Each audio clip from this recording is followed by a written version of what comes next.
time for Joan Esposito. Live, local, and progressive. Joan, as always, exceptional work from you from, your TV days all the way up to today. You're truly exceptional, and thanks for this great show you have. It's time for Joan Esposito on WCPT 820, Chicago's Progressive Talk.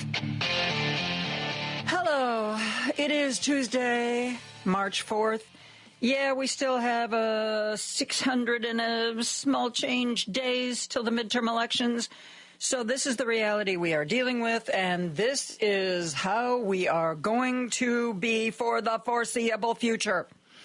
Yeah, tonight, Donald Trump is speaking. We're going to be talking to a couple of Congress people later today about that. Mike Quigley put out a news release earlier today saying, you know what? He's not going. He is not going to be sitting in the gallery today when Donald Trump makes his big speech. Not gonna happen because of the decision last night from the Trump administration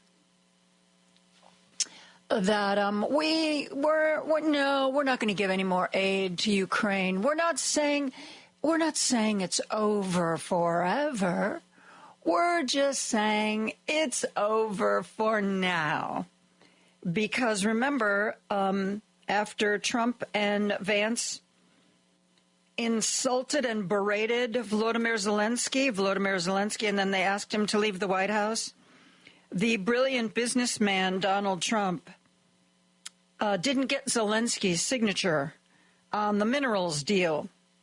So, yeah, they just couldn't help themselves. They had to get those Russian talking points out as quickly as possible. And, Zelensky, J.D. Vance kept saying, did you say thank you today? Did you say thank you today? And to his credit, because he knows what's at stake and that he knows he can't afford any personal insult or resentment. After Volodymyr Zelensky left the White House, he put out a statement on social media saying, thank you to the people of the United States. Thank you to the government of the United States. But the brilliant businessman didn't get the contract signed before he alienated the person who needs to sign it.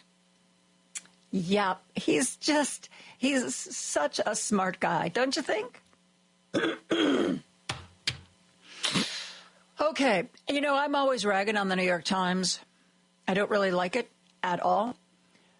So I guess we're going to give credit where credit's due. Donald Trump is going to make his State of the Union speech tonight, and then there will be a rebuttal. Alyssa Slotkin is going to be delivering the rebuttal for the Democrats. But the New York Times today decided to do what some are calling a pre-buttal. They've looked at Trump's talking points and figuring out, they didn't get an advance copy of the speech, but based on the things that he has said,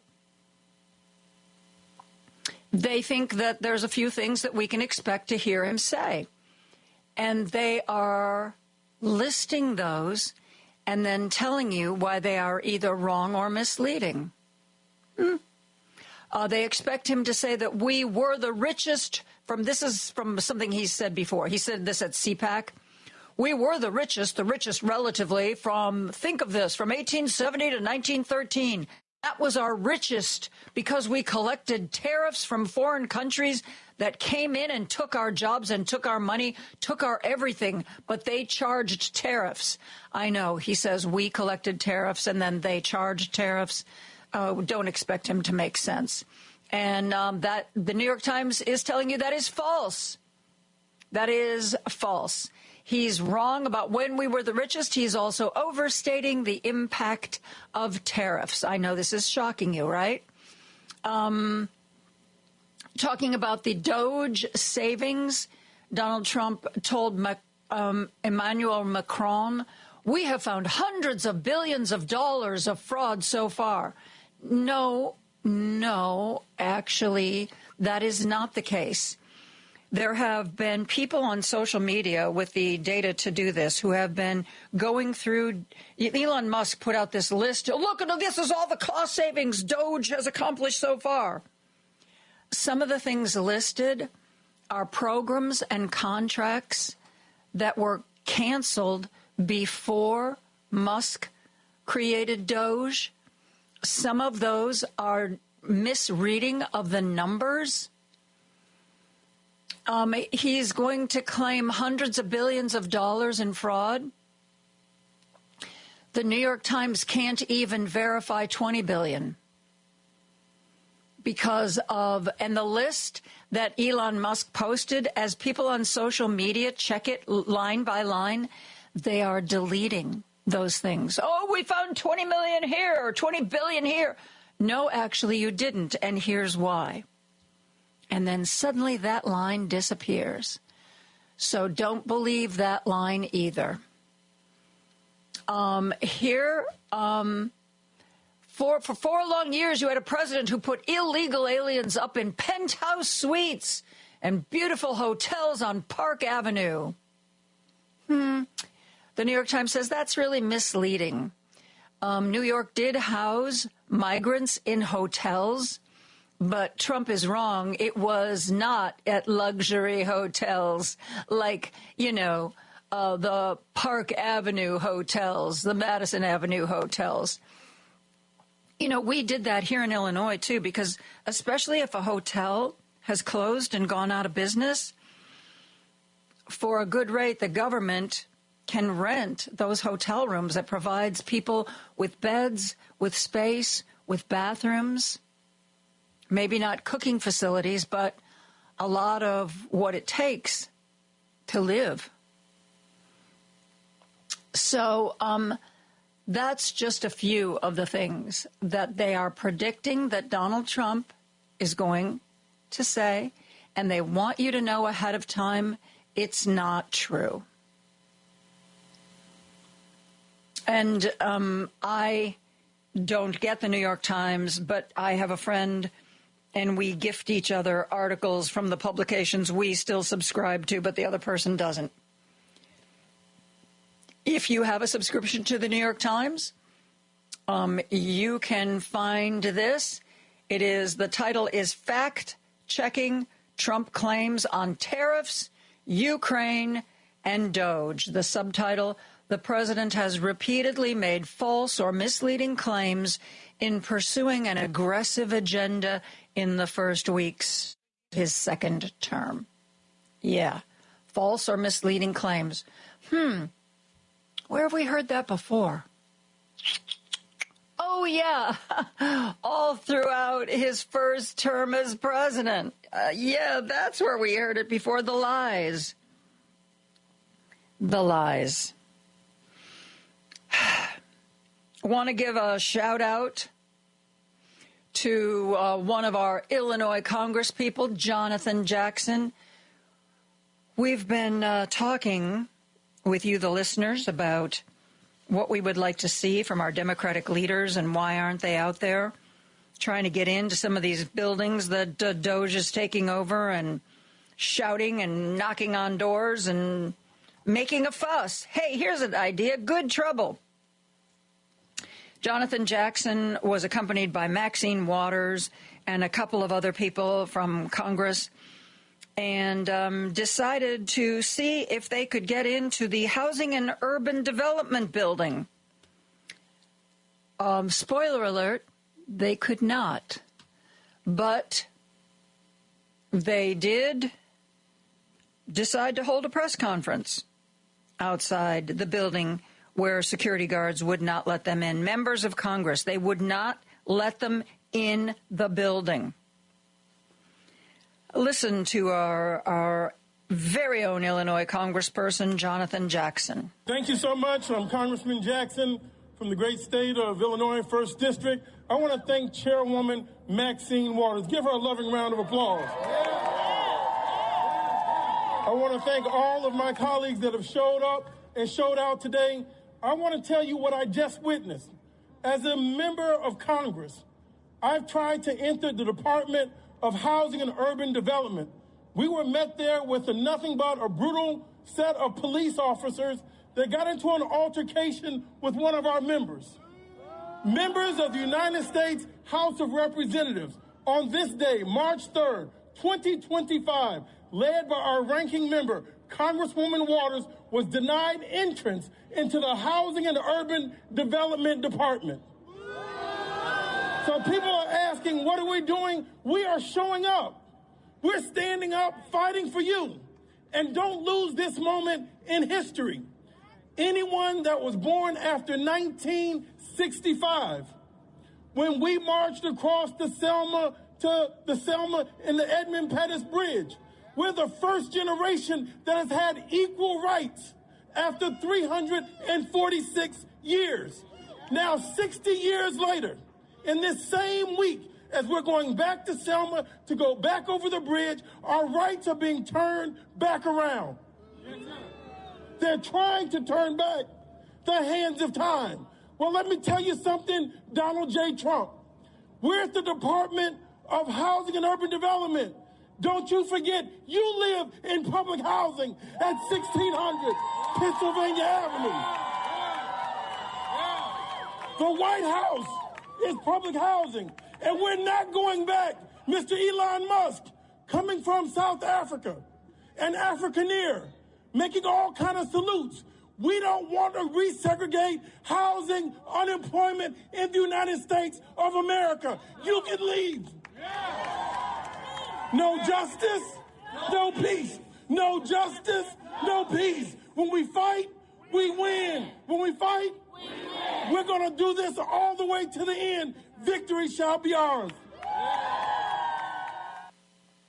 That was Illinois Congressman Jonathan Jackson with a group of supporters and other congresspeople trying to get into the Housing and Urban Development building to talk to the people there and find out what's going on.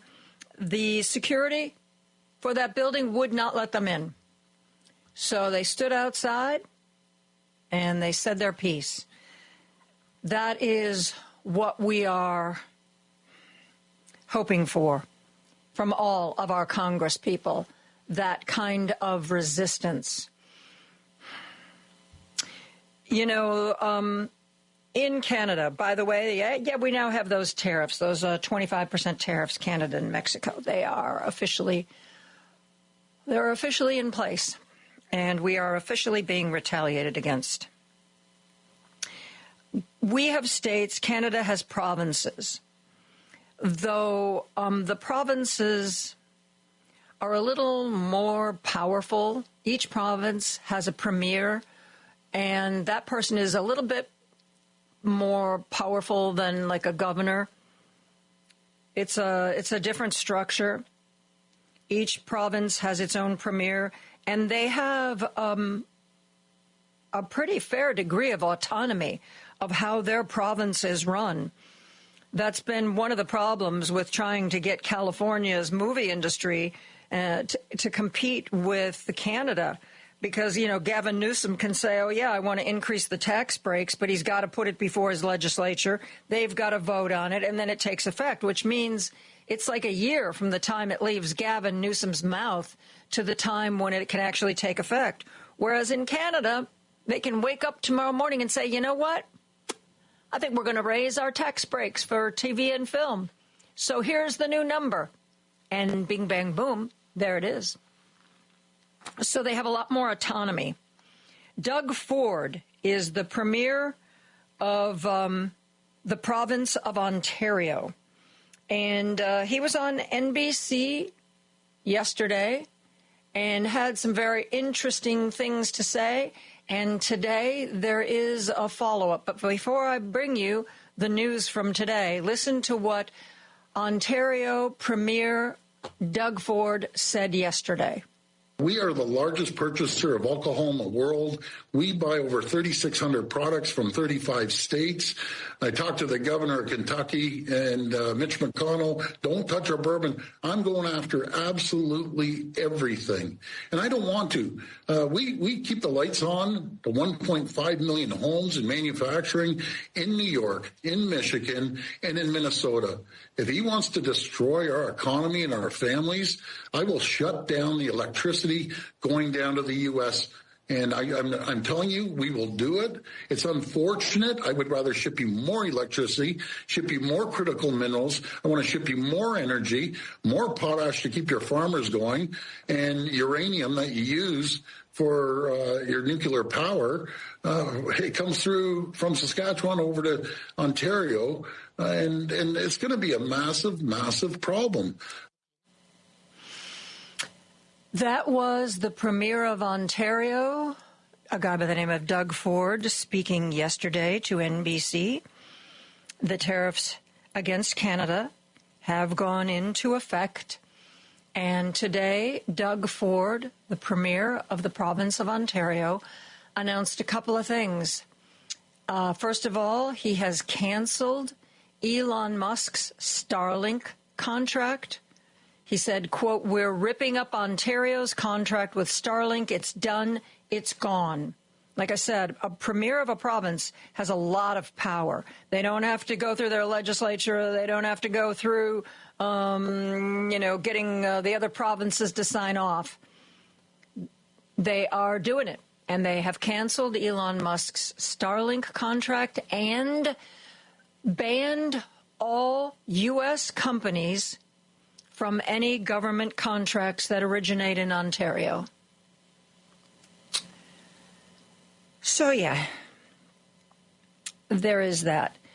By the way, I've been talking recently about how I got a new car, how I was looking for different cars.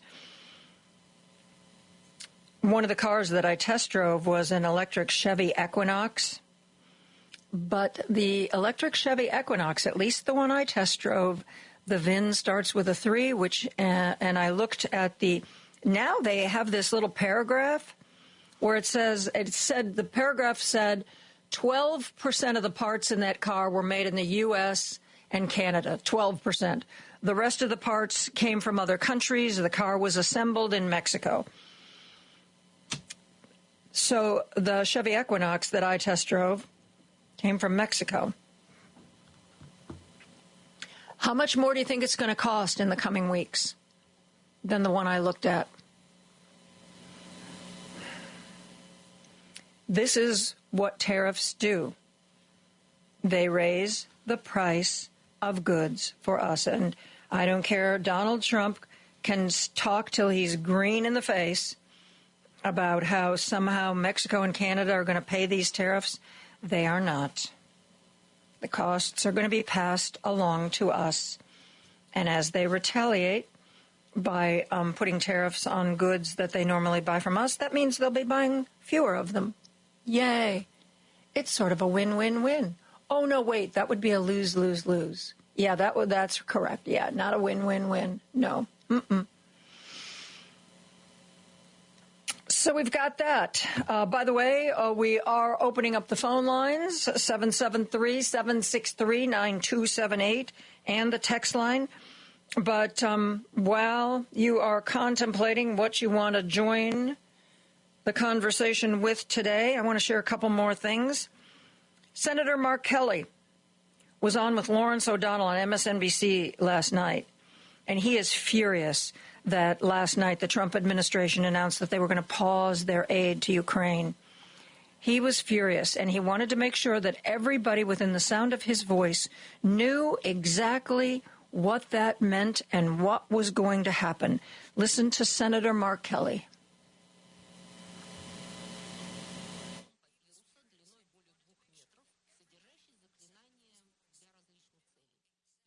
Tonight's news that they are, as they put it, the Trump White House puts it, pausing all aid to Ukraine. What happens next? Well, what happens next is more Ukrainians die. That means more women, more children, more old people. They're not going to be able to fight off attacks from the Russians without the security assistance that we give them. I've been to Ukraine a couple times. I know J.D. Vance hasn't. Donald Trump hasn't. My colleagues on both sides of the aisle, many of us have. I met with folks in Patriot batteries who every single night are shooting down cruise missiles and ballistic missiles from the Russians. If they don't get help from us, those missiles get through. Putin targets schools and hospitals to try to intentionally kill civilians. This decision tonight by the White House means more innocent Ukrainians will die. Can Europe rally now to a point where it can replace, to some extent, the American aid? It's hard to replace us. You talked about how we're the leader of the free world. We have been since FDR. I think we've been even before that. And I don't think Donald Trump understands leadership. He doesn't understand FDR or Churchill. He doesn't understand history. Can the Europeans step up? It looks like they're going to try to. But without our leadership, without our assistance, this gets very, very hard for the Ukrainians. And by the way, it gets easy for Russia. This is what Russia wants. The Kremlin just today, Lawrence, said that this was largely their vision. This is what they wanted. They now have Donald Trump, J.D. Vance, and I guess to some extent Elon Musk on their side. How many times have you heard President Zelensky say thank you? It seems like every other sentence. He did on Friday in our meeting. He has a habit of saying thank you to the American people, thank you to Congress, thank you to this president, thank you to Joe Biden. I don't think I've ever met somebody that is more appreciative than Zelensky. I mean, he understands that how much help we are giving them. He gets it. And without it, his country doesn't survive. And if we don't get back in there and give them the assistance that they need, Russia is going to win this thing. And make no mistake, Putin wants to put back the Soviet Union, put it all back together, and he'll pick his next target.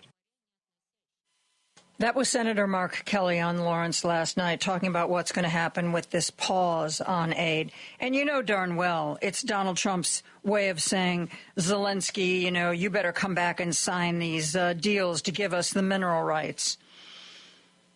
Okay. We have time. There's something that put a smile on my face. And I think since we're going to hear a lot of lies out of Donald Trump tonight, it's important to know that it's not just us who sees the mouth moving and the untruths coming out. It is the rest of the world. There's an Australian guy by the name of Adam Hills. He's had various talk shows and comedy shows and game shows.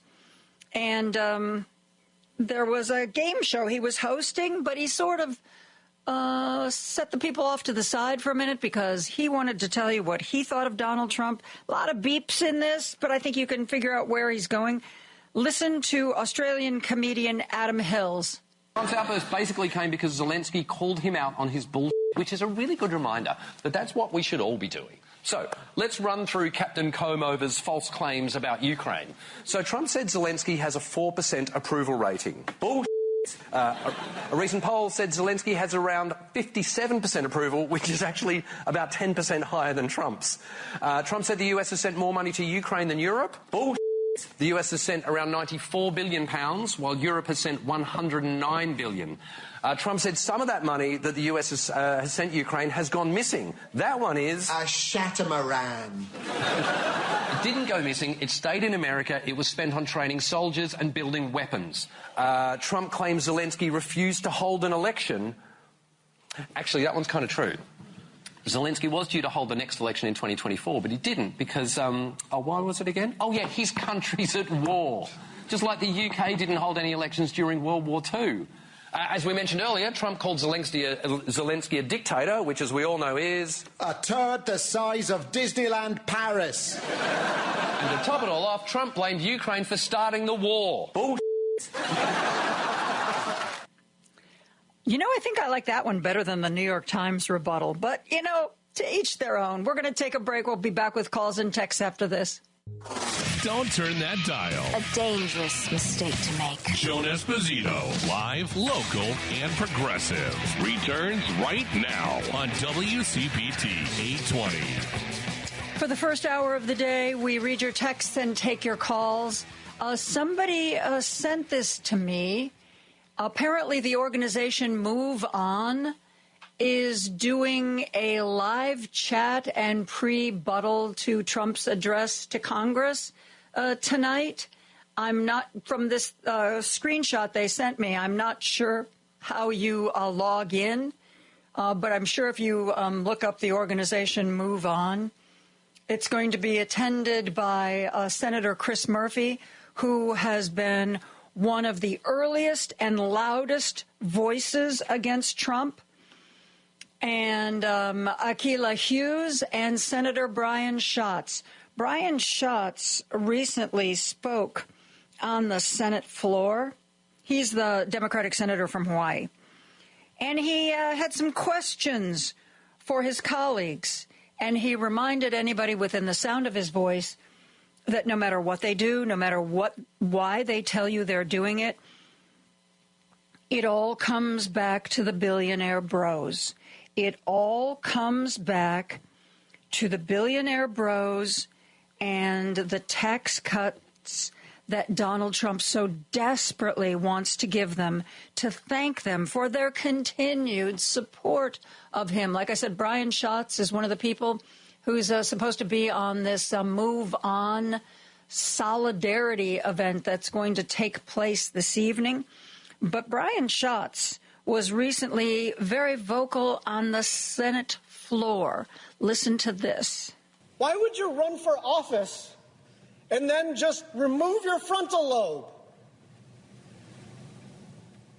and do whatever this man thinks? The only thing that Republicans are focused on right now, immediately, urgently, is cutting taxes for billionaires. People are dying because of the flu and the bird flu.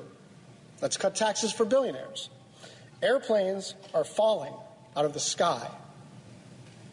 Let's cut taxes for billionaires.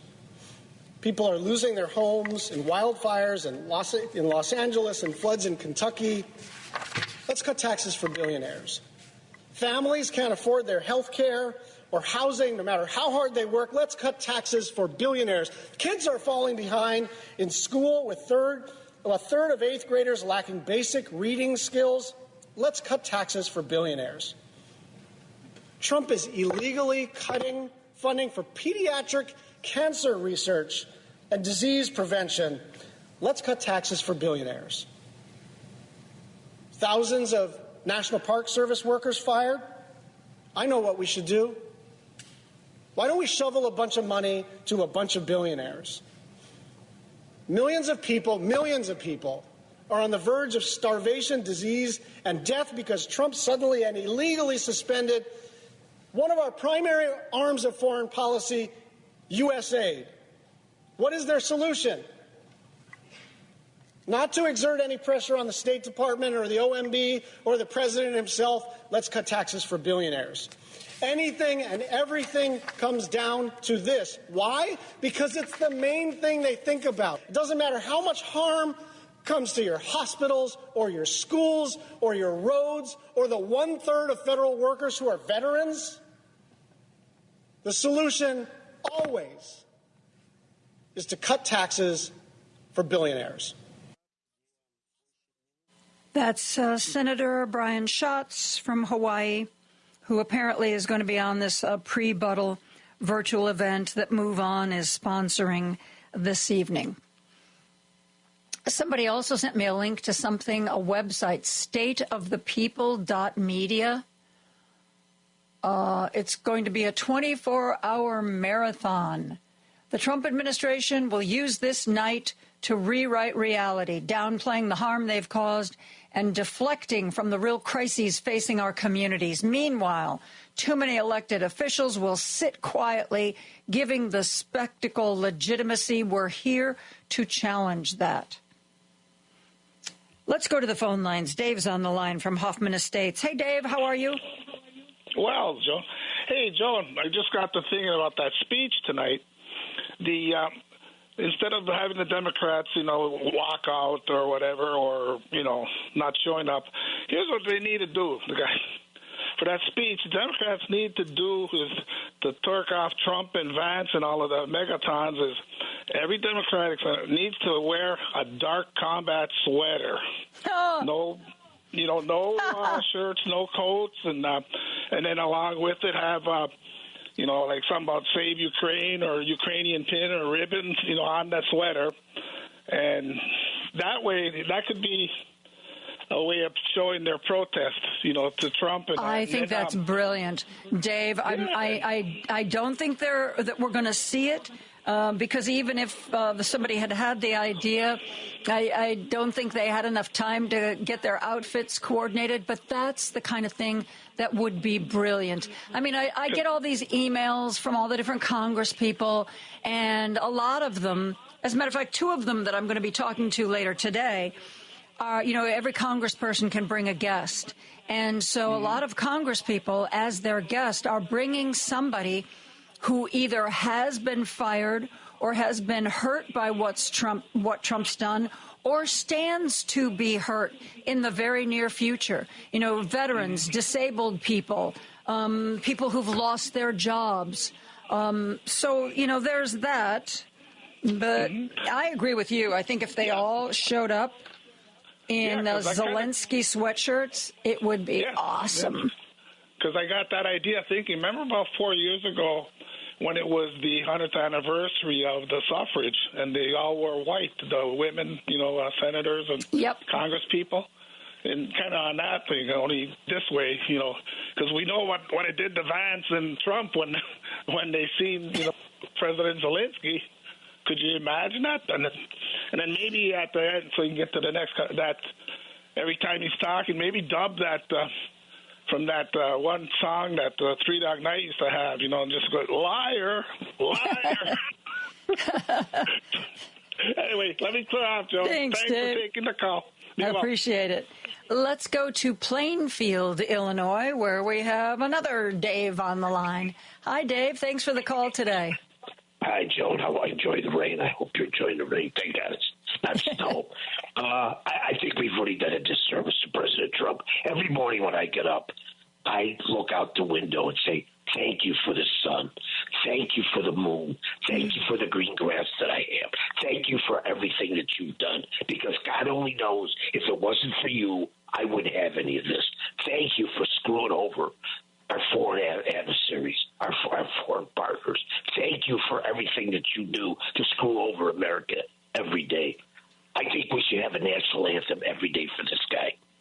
And the words we should put in should be X-rated. Because, honest to God, I have never, in all the years I have lived on this earth, seen anybody with an ego bigger than him. I don't know how the hell he gets dressed in the morning. What does he have, a size 80 pair of pants? I don't know how he gets in his clothes. He's got such a big ego. And the weird thing, I really believe deep down inside, he's a very insecure man. Yes, I think that, I think that he's one of these people who's a bully because he doesn't want anybody to really figure out that he's not strong, that he's weak. He's stupid, Joan. He's the stupidest. I don't know how the hell he ever made a nickel. My dog. Well, he lost. He didn't really, though. I mean, how many times has he declared bankruptcy? How many of his deals have gone south? How many of the contractors he's hired has he stiffed or paid pennies on the dollar? I mean, he's not a good businessman. And frankly, if he were a really good businessman, Dave, he would have had Zelensky sign the contract for the minerals before he tore him a new one. I mean, duh. Last Friday, I came out of the doctor's, and I said, well, I'm going to stop. I had a taste for fish and chips. So I stopped at this place in Shorewood, and it was, it's like a sports bar. I didn't realize. I get it. It must have had like 200 TVs on the bar. So I sat near the bar because it was crowded there. So I said, okay, I'll have that. So I sat there. This guy's sitting there, and he had Zelensky, thing on. It was on television.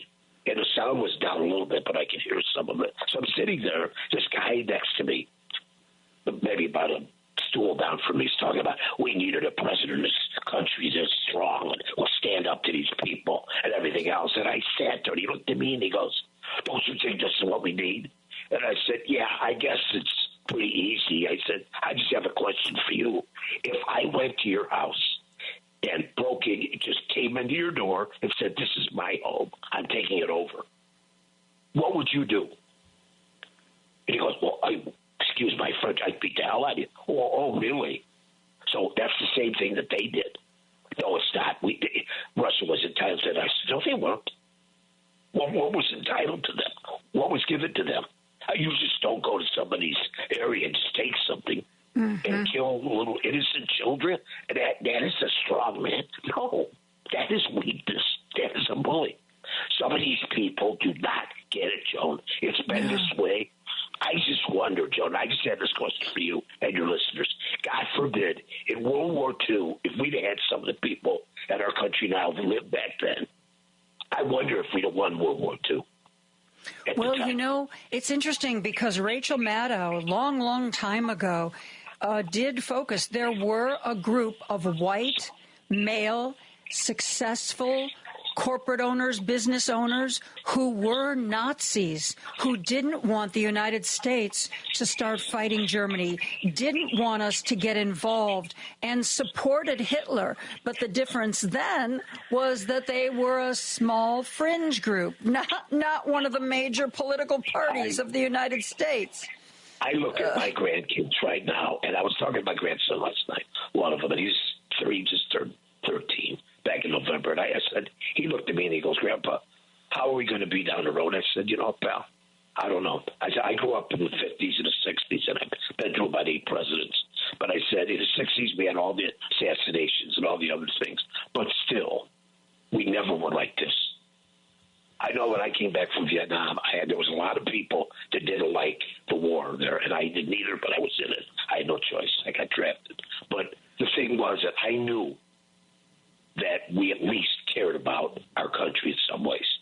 Everybody was against that war. They still are in a lot of ways. But still, there was there was one section on the other area, but not like it is today, Joan. It is really sad. And I don't know where the hell we're going to be unless we do something. I don't even know if we're going to be able to win in 2026 because they have fixed these elections to the point where I don't know how the hell we're going to do this. I really don't. I hope to God I'm wrong.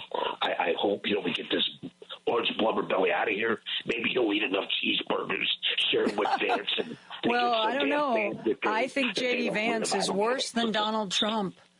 I think we're going to have to try to.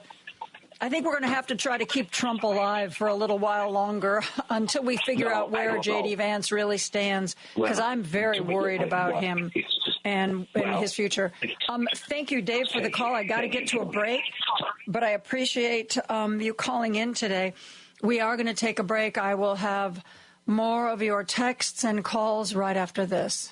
Joan Esposito, live, local, and progressive on WCPT 820. We are the unofficial Resistance Central. There is a March for Science taking place this Friday, March 7th. Somebody also texted in about a group called 50501 or 5051. 50 protests, 50 states, one movement. If you want to find out more about what they're doing, you can go to www.5050.one. and learn more about the protests that are being organized in all 50 states. Let's go back to the phone lines right now. Jim's on the line from Chicago. Hey, Jim. Hi, Joan. I was just thinking you should have held on to that little property in Mexico because I'm contemplating a move down there. Maybe you could rent me a shack on the property. Yeah, unfortunately, I don't have that house in Mexico anymore because, let me tell you, it's looking pretty good to me right now. Yeah, I can imagine it would because I love Mexico anyway. But anyway, the tedium of this baloney is driving me to I don't know what this. I've never seen a country this mad.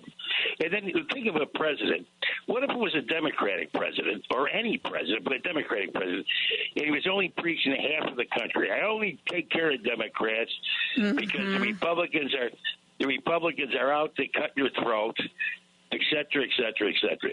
But any president, Joan, I mean, any American president that would talk this insanity, delirium, in a state of delirium. And what's really interesting is these people come in different venues and try to explain what he's thinking, which is impossible to do. And only but think of the rest of his party. They're going along with this hook, line, and sinker. They're going to balance the budget. $34 trillion we over. They're going to balance. They've been talking about that. The Republicans have been talking about that since the beginning of time. They're going to balance the budget. In the meantime, they explode it every time they get into office. Yes, they do. And then they tell the public, well, we've got to cut these programs because we've been running up the deficit, and we don't want to cut anything we like, so let's cut the stuff you like. But it's the same thing, Joan, year after year, except this. He's got this plan. He's got Project 2025, and he's got these people. Now, we're fighting against about maybe, I don't know, a couple hundred billionaires, and 4 that are really determined to turn the country into their own fiefdom, I guess, or whatever they intentions. I couldn't even imagine what they're thinking. But again, Mexico's starting to look better, Joan. Anyway, I'm absolutely at my last nerve. I can't. I hear you. All right, Joan. I hear you, Jim. Thank you so much for the call. Thank you. Appreciate it. Let's go to our good friend Naomi, who is calling in from Santa Monica. Hey, Naomi, thanks for the call. Hi, John. Thank you. I have 4 really quick things to say. Really quick, okay? They're not long at all. They're really brief. Okay.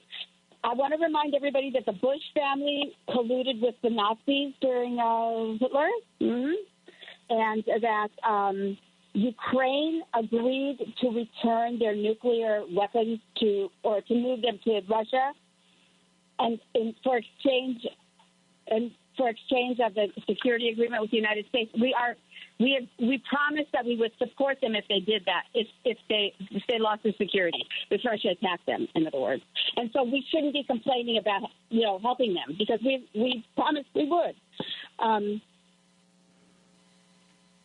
Regarding taxes, what I would like to see, of course, is to withhold taxes from the federal government, to allow states to withhold. But until we figure out how to do that, I have a suggestion, which may help a little bit. We can increase the tax exemption, like from 5 to 10 or whatever. There's a way to increase it. I used to always play around with that with my taxes. I increased my exemptions, so I kept my taxes, and more I got more take-home pay every paycheck. And then the last thing is the thing with the SAVE Act. They want to prevent women from voting, and in addition to abortion, I believe that the way to handle that is for women to withhold sex. That's my last point. That's a good one to end with. That is absolutely a good one to end with. We always hold women responsible for this because women are the ones who get pregnant, and somehow it's their fault if they get into quote unquote trouble. And there was a legislator who put forth a bill about what was it?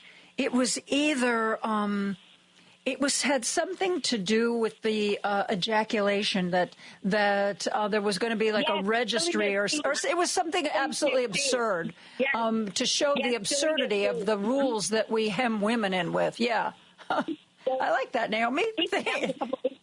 You've left me with a smile on my face. I appreciate that. Thank you. Thank you for the call. Our good friend Paul is on the line from Seattle. Hello, Paul. Hello, Joan. We're going to hear more tonight, but what struck me about that disgusting display last Friday with Donald Trump and J.D. Vance was I am trained in mediation and arbitration, and how amateurish it was.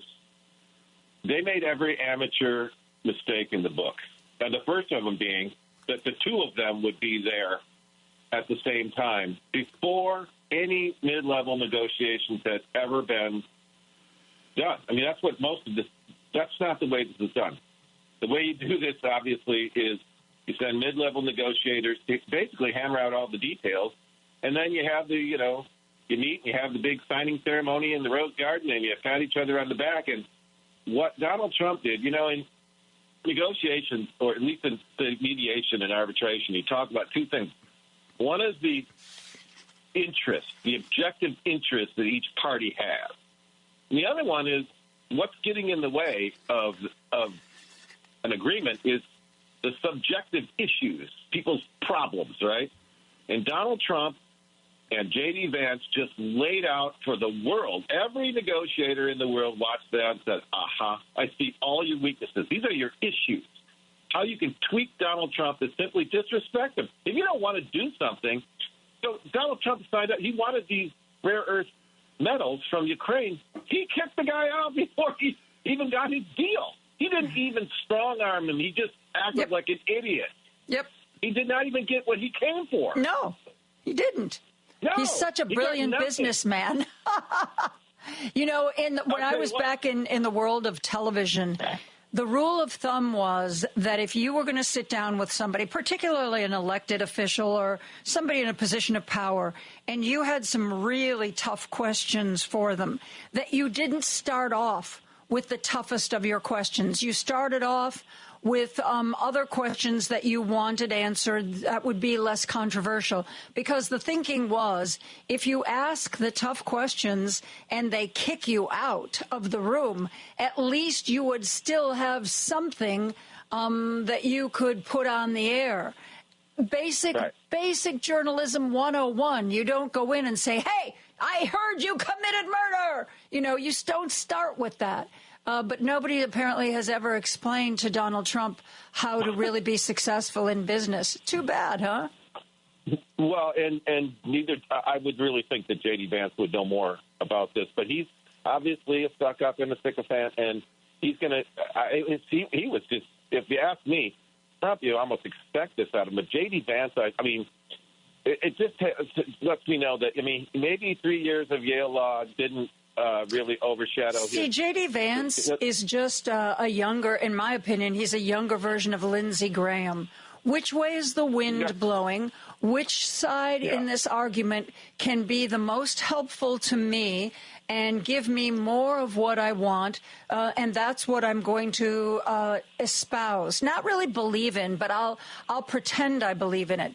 Somebody wrote into me, Giovannoni, wrote into me that I keep saying that we have to keep Trump alive because Vance would be worse. And they were saying, well, but the Republicans wouldn't be as afraid of Vance, and so they might stand up to him. But they're not just afraid of Donald Trump's anger. They're afraid of Elon Musk's money. And J.D. Vance not only has Elon Musk's support, J.D. Vance has Peter Thiel's support. So you think J.D. Vance can't go to anybody who opposes him and say, yeah, oppose me if you want to, but just know that I've got these two billionaire buddies who are going to make sure you lose your seat in the next election. So, yeah, I do think J.D. Vance is scarier. And the other thing is, in negotiations, you have to, as tough as you might want to be, you have to allow the other party to save face. You can't just insult them, especially in front of the world, and expect that he's. Now, I was wondering, how is Zelensky going to get out of signing this deal? I thought, I don't want him to do that. And I realized, he doesn't have to. Trump's doing it for him. Trump is doing it for him. He doesn't have to. It turned into a big. And I really hate that the media's called this a shouting match. It was not a shouting match. It was J.D. Vance and Donald Trump shouting at Vladimir Zelensky. They were berating him. A shouting match makes it sound like Zelensky shouted back, which he most carefully did not. Did not. No, he is experienced negotiator. And then the other thing is the one thing that you didn't hear. It's hard to hear because over the yelling. is when Trump's going, you don't have the cards. No, you don't have the cards. And Zelensky, over the you hear it. I've heard it enough times now, says, we're not playing cards. This is serious. Mm-hmm. And that's what Donald Trump doesn't get. Yep. This is war. And Donald Trump clearly doesn't understand the severity, the seriousness of war. And every other, our allies and our adversaries saw what happened and how weak Donald Trump and J.D. Vance really are. All you have to do is tweak them. When you want this negotiation to be over, you don't have to. All you have to do is tweak one of their issues, and that's mostly disrespecting Donald Trump, and then you get whatever you want. He's going to show more of this tonight. He'll show it. Yep. Yeah. Paul, thank you so much for the call. Always a pleasure to talk with you. We are going to take a break for news, and we are going to be back with much more after this. Now back to Joan Esposito, live, local, and progressive on WCPT 820. One thing that I did not mention at the top of the show today is Fat Tuesday, the day before Lent begins, Mardi Gras, and as I have my discussion that is about to begin with Pat Kreitlow, who reports on all things Wisconsin for the Up North News. I want you all, and especially Pat, to know that I am sitting here in my sparkly clothes with my 3-foot-high feather headdress, my sparkly beads, and as soon as the show is over today, I'm going to march around my front yard and celebrate Mardi Gras, because, we need to find joy where we can, and putting on a ridiculous show for my neighbors sounds just about right for me. Happy Fat Tuesday, Mr. Kreitlow. I just don't know how to take this, that Fat Tuesday we bring in the overweight guy from Wisconsin who's I did dying not to get, say that. You don't have to connect the dots. I can connect the punchkis from here. I would connect the punchkis from here if I had a bakery in western Wisconsin that made them. And I have to compliment you. Almost nobody says that. Nobody describes the word for those lovely pastries correctly. And you, my friend, are pronouncing it correctly. Well, my Polish grandmother would be very proud of me, so I will take that compliment. Thank you. Mm-hmm. Yes, she would. So are you going to be marching around Wisconsin celebrating Fat Tuesday? I'm going to be marching around with my snow shovel in a few hours because they're predicting 6 inches to a foot of snow. Wow. Will be falling across parts of western Wisconsin because it's a saying of ours here, winter doesn't go away until it breaks you. There's always at least one more that makes you lose hope. But, the Brewers, the Cubs, the Sox, they're all playing spring training. So I've got that to guide me as I scrape that shovel along later tonight. Well, keep that snow to yourself. We have had rain here today, and we're supposed to have rain here tomorrow. And I do not want that rain to freeze, okay? I don't do well in the ice. I'm elderly. Yes. And everybody who is listening that might be affected by the snow, this is going to be that wet, heavy stuff. Don't mess around with it. If this is one of the last ones This is called heart attack snow. Yes. You don't want the heart attack. You don't want to throw your back out. I did that a couple of years back with the last wet, heavy snow of the year. So everybody just take it easy, and we'll get through the rest of winter together. Yeah. That is, though, the wet, heavy snow makes for really good snowballs. I'm just saying, not that I would ever. Yep. No, but you can help the kids with one final snowman for the season. Yes, indeed. How's that Supreme Court race of yours shaping up, Mr. Kreitlow? I mean, are you guys in Wisconsin ever just going to choose a Democratic road and stay on it, for God's sake? Oh, you'd wish, from your lips to God's ear. But no, we have a very expensive Wisconsin Supreme Court race. It is going to blow away the records for judicial elections in this country, the last record of which I believe was set in the last Wisconsin Supreme Court race a couple of years ago. But, because former Governor Scott Walker and a Republican-led legislature about 10 years ago, dynamited away the last of any contribution limits to these races. You have billionaires on both sides who are pouring funds into either Brad Schimmel, who was Attorney General up here during Scott Walker's second term, or Dane County Judge Susan Crawford, who served in the Jim Doyle administration when Jim Doyle was governor several years back. Both are judges right now, Susan Crawford in Dane County, Brad Schimmel in Waukesha County, and you hear a bit about them from their own lips, but not many. There's just so many attack ads against one or the other. The ones against Brad Schimmel are rooted in his record as state attorney general of going a couple of years without testing hardly any rape kits. I remember reading that. What was the reason that he gave? The reason, well, he didn't give a good reason. Let's put it that way. And what appeared to be the case behind the scenes was fiscal conservatism. That rather than go to a friendly Republican legislature to ask for additional funds to deal with the backlog, he apparently said, nope, we're going to go apply for grants, and we're going to go get the money from outside the state from grants.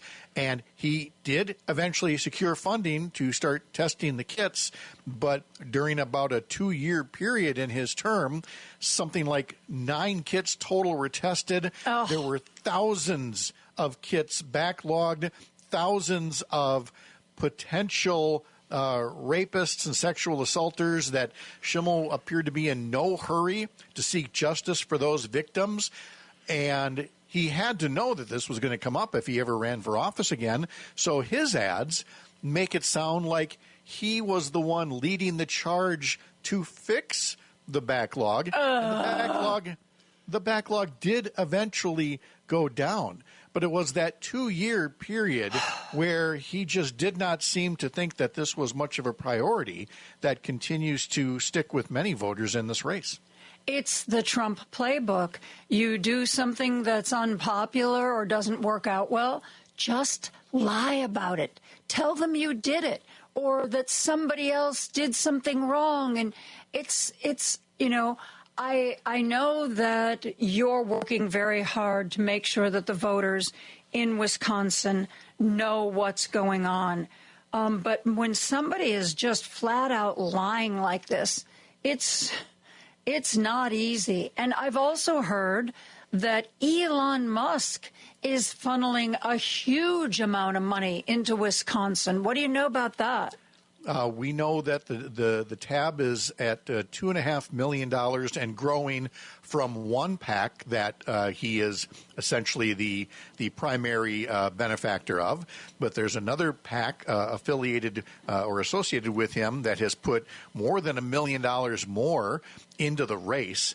And if folks wonder, well, why would Elon Musk, why would he try to buy a Supreme Court seat in Wisconsin? There are many reasons, of course, if you look at what he's doing at the White House right now. But the direct one deals with Tesla, which has filed a lawsuit in Wisconsin, and his company is challenging a state law that says that car manufacturers cannot also own dealerships. And Musk, through Tesla, they want to sell their own cars without a dealership network, which if there are states that allow that, that's fine. Wisconsin's not one of those states. So the question becomes this. If after putting multiple millions of dollars behind Brad Schimmel, if he wins and gives the court, a 4-3 conservative majority, would Schimmel recuse himself if this case came up before the court due to Elon Musk, being his patron in helping him win election?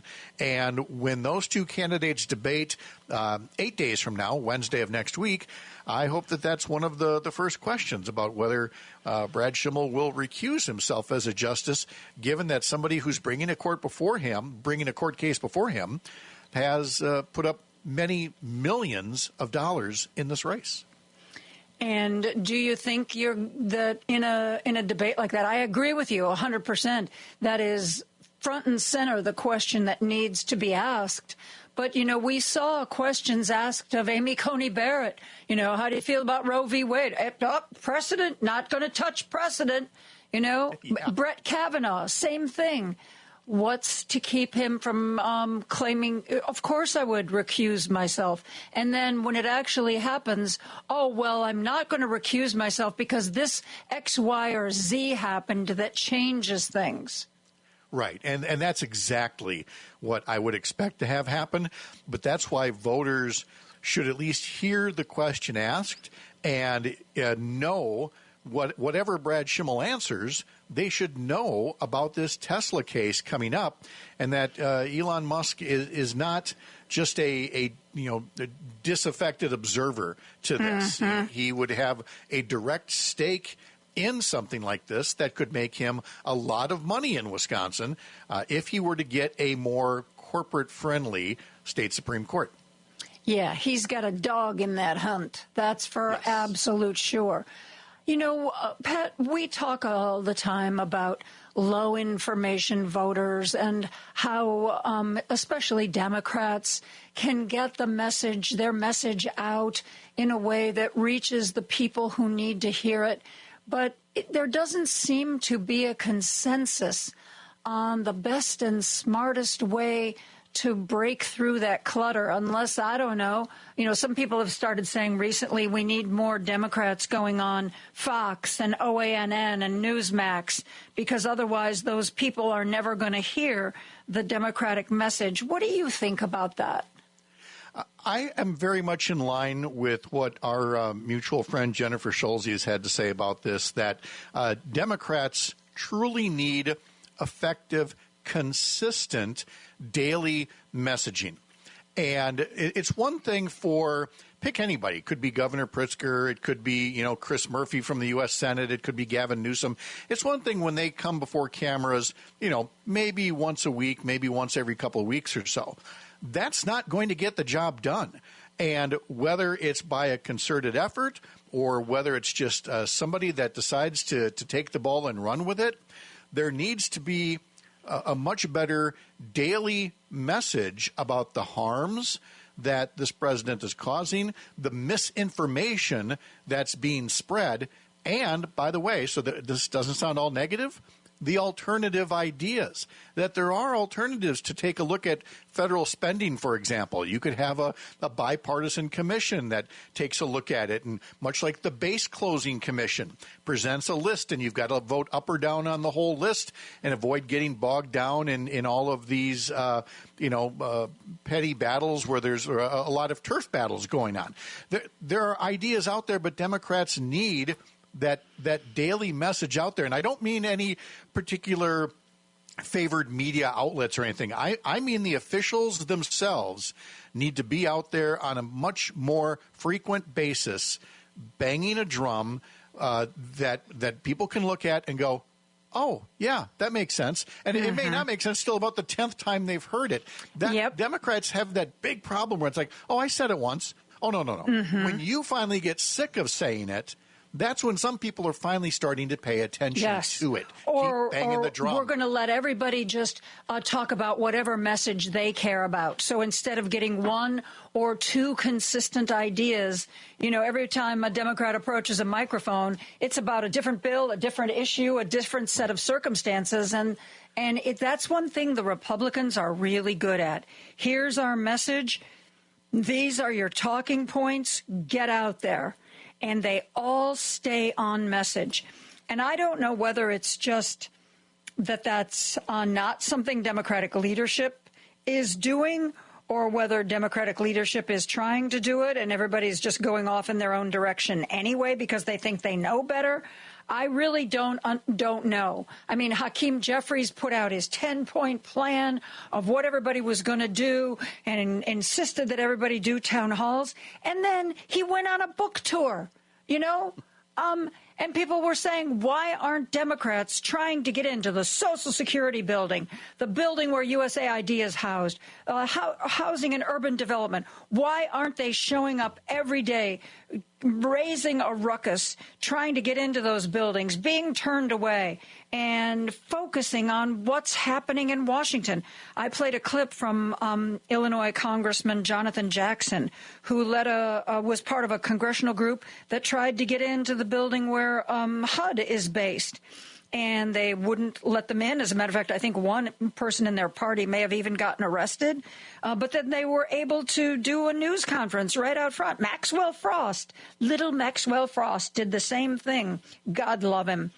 But, for the most part, I don't see the kind of rage that people at the grassroots level seem to be feeling. No, there's nobody who's done a consistent job tapping into that. And yes, I understand that we have, minority leaders in the House and the Senate, but they have day jobs as well. They're trying to manage, they're trying to herd cats over there. It would be nice if it was somebody who's not necessarily in the D.C. meat grinder. People throw, for example, Pete Buttigieg's name out there all the time, but somebody who is, media available on a much more frequent basis and is able to convey some of these very basic truths, like the multi-trillion-dollar deficit that would result if, Trump is able to get through all these tax cuts to millionaires and billionaires that he wants to have passed. I still talk to people today, people very close to me.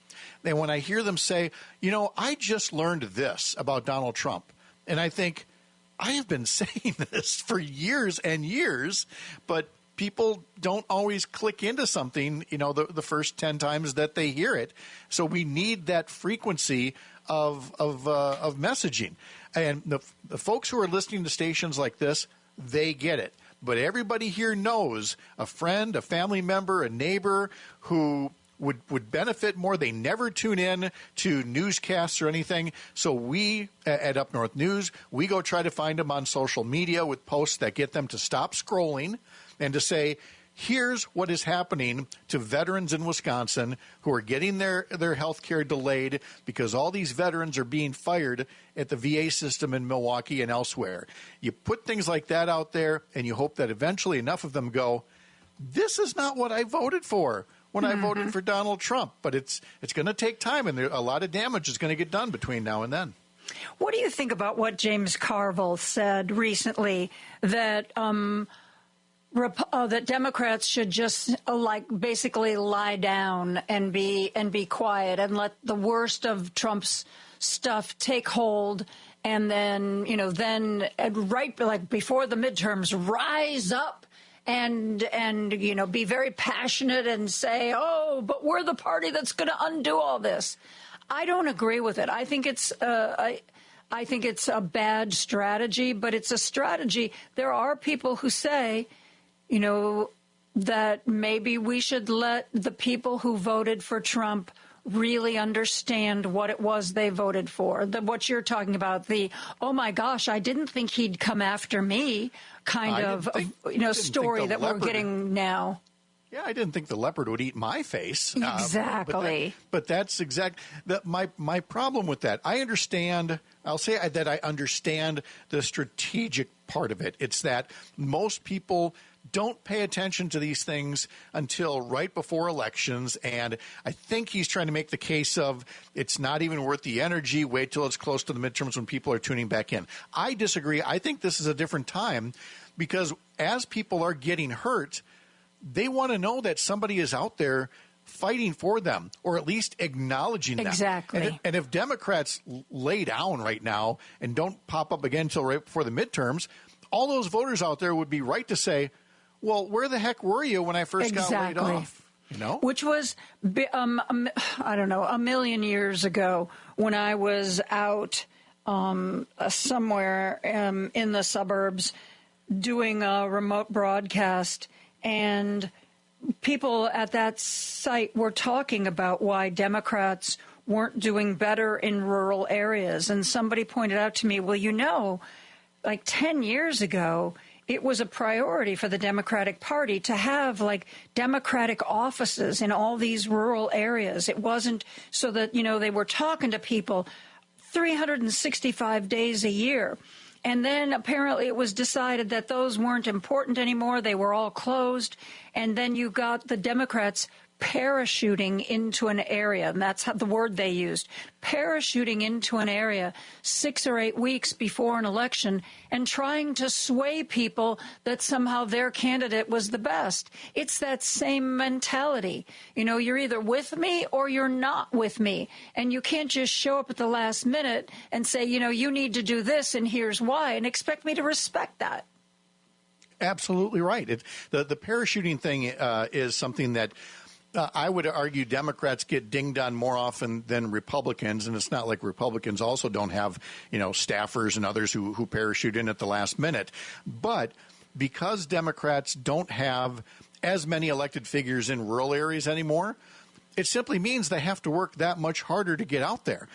That's part of why I'm doing Up North News and why I'm doing Up North News Radio, is to get voices into these areas on a daily basis.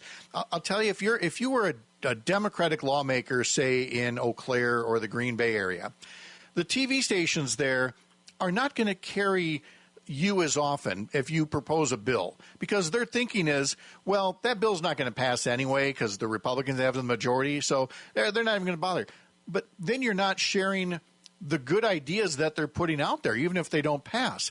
So we need more platforms out there so that people in these rural areas can hear and say, actually, that's a good idea. That's something my Republican legislator should be favoring. And it's again, with that daily dose of alternative programming to Trumpism that's going to finally break through. You can't just do it right before election days. I have another question. I have many questions, Mr. Kreitlow. Here's a new one. Obviously, Donald Trump is going to be speaking to Congress tonight. He's going to be telling a lot of lies and giving us distortion and misinformation. We know that going in.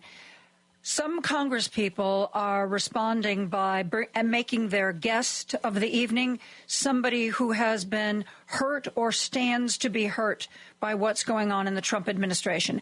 Others, like I just got a note from Mike Quigley's people, say that he's decided he's not going to attend at all, that he just doesn't want to countenance the lies that he knows that are going to come his way. And he's just so upset about all this Ukraine stuff that his idea is being a no-show. What do you think is the most effective way for Democrats to protest tonight? I would actually suggest a different approach altogether, because the bringing a guest into the chamber thing, all right, that buys you maybe one day's worth of coverage as somebody talks about your guest. If you skip the speech entirely, then you probably gain nothing by it. What I would do in one of their places is to say, look, I know that there are a growing number of Republicans who said, this is not what I voted for. I was looking for a scalpel to go after, wasteful spending, not a meat cleaver.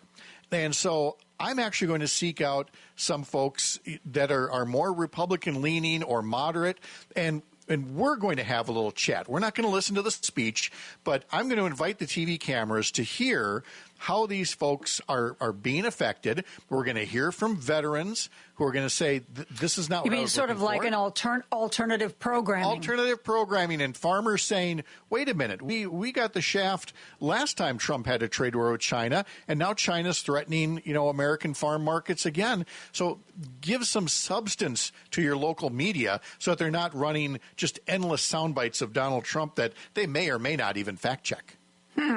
That's an interesting idea. I had a caller at the beginning of the show today who had a fabulous idea. Unfortunately, with the way events unfolded, even if it had been embraced by the Democrats, they wouldn't have had time. But he said every Democrat should show up tonight dressed like Volodymyr Zelensky. A black, long-sleeved, sweatshirt, hopefully with the Ukraine logo embossed on it.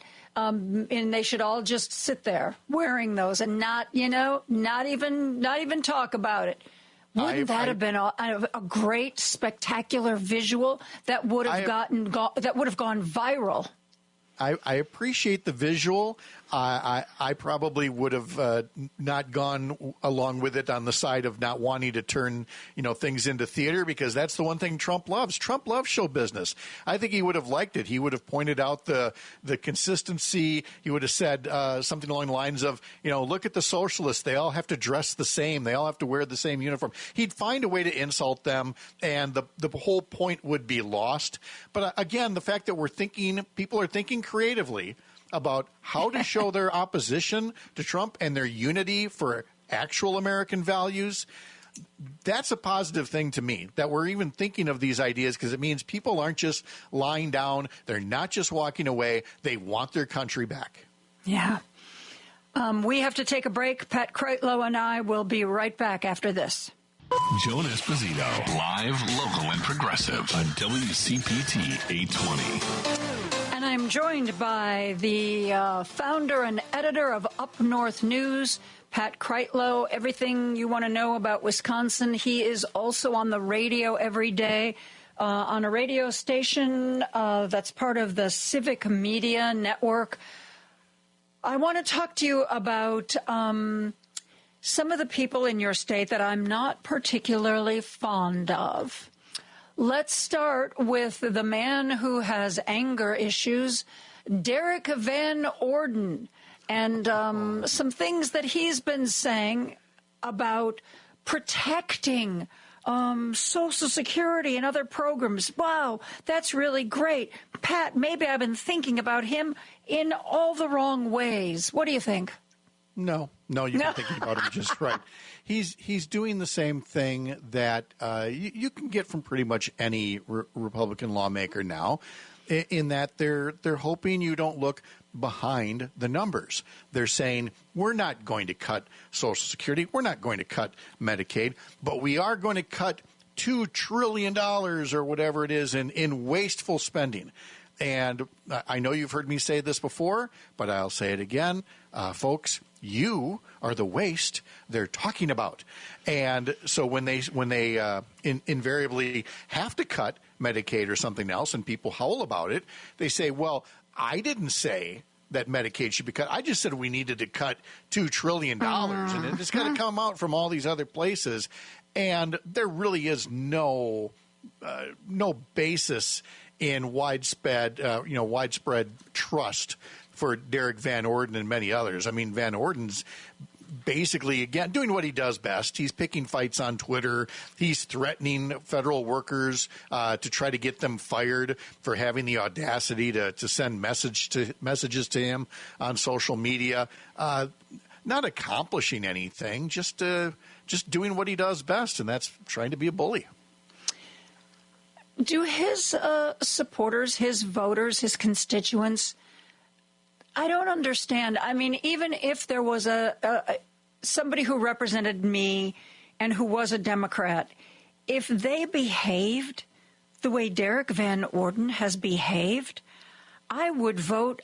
If there wasn't somebody primarying them, another Democrat going up against them, I swear to you, I would vote for the Republican. This man is just such an embarrassment. How do his constituents like that he's so rude and crude? Well, keep in mind, these are Trump voters as well. And they, not all of them, but many of them like the rude and crude. Remember a couple years back when there was that candidate for governor in Montana and he body slammed a reporter? And yet a few days later, he went on to win because we have what my colleague Dan Schaefer from the Recombobulation area and the political editor for Civic Media, he refers to it as the pro wrestling Republicans. And that people who are pro wrestling fans understand that for them, politics is just another ring where you win by being insulting, by threatening violence, by being a heel. I mean, last night of all things, Jon Stewart did a 20-minute riff on The Daily Show all about how the Oval Office showdown with Zelensky and J.D. Vance and Trump, it was exactly the same thing that happened in wrestling recently with The Rock and John Cena turning into bad guys in order to take down the current champion. And the parallels, as Jon Stewart explained it, were striking. And it was right in line with what Dan Schaefer is reporting about this wrestling and show business mentality. It's incredibly frustrating to people who are still trying to engage in public service, people who still understand that if you're taking care of 330 million Americans, that takes some money. But because it's a big dollar amount, it's easy to say, oh, that dollar amount's too big. There must be waste, fraud, and abuse in there. No, it's public service. These are things that people want to have done. And if you cut them, as we're now finding out, they're saying, oh, no. I thought you were going to cut other things. No, that's not how this works in the wrestling ring. Well, the person that you think is your tag team opponent could be hitting you with a folding chair real soon. And that's what Trump and Musk are doing, is they're taking a folding chair to a lot of their voters and saying, you screwed up. You trusted us. Yeah. And I wish we could show these people ahead of time what their life is going to be like. Oh, wait, we've already had a Trump administration. Oh, wait, he was already in the White House for 4 years. So I'm sorry, oh my gosh, I'm so surprised he's actually doing what he said he was going to do. I just assumed that was just, campaign talk, and that was just Trump being Trump. I didn't think that, oh wait, you remember when he was talking about a Muslim ban? And people were saying, Kara Swisher, the tech reporter who's known Elon Musk and Jeff Bezos since they were unfamous, when Trump was talking about a Muslim ban, she said she and Musk were texting back and forth, and Musk was like, he's never going to do it. It's just rhetoric. And she was like, no, I really think he's going to do it. And he was like, there's no way. There's no way he's going to do it. And then when Trump got in office, and lo and behold, created a Muslim ban, she said she texted him, excuse me, do you see what's happening? And he was just like, yeah, you're right. Did he send back, I didn't expect the leopard to eat my face? Because exactly. It's where it all started. You know who really encapsulated this well was one of my Courier newsroom colleagues, Billy Ball. He has my position with North Carolina's outlet for Courier, the Cardinal and Pine. And he put up a new video just today where he said, look, if you're surprised by all of this, there's nothing wrong with you except that you're getting bad information. And he said, this isn't about left versus right so much as it's about good information versus bad information. And if any of this surprises you, you should look at where you're getting your information and maybe consider a new source, because a lot of us out there were giving you the good information about what would really happen. The information's there. If you're surprised, you need to change your information diet. Yeah. And I know that's true. And I think that's probably the best explanation of all. I mean, that's certainly more effective than telling somebody, dear God, it was there. Can you be so blind? That's probably not a good approach. It's the approach that somehow feels like it should be bubbling up out of me. And sometimes it actually does bubble up out of me. Because, I do this, sometimes I talk about the effects of what Trump is doing, and especially when it's hurting a group that voted for him. And I always say, how's that working out for you? Kansas farmers who look like they're going to go bankrupt because USAID was buying all their crops, but they voted for Trump in record numbers. How's that working out for you? I realize that is perhaps not the best approach to take if I actually want to create a dialogue. But, Pat, I get so tired.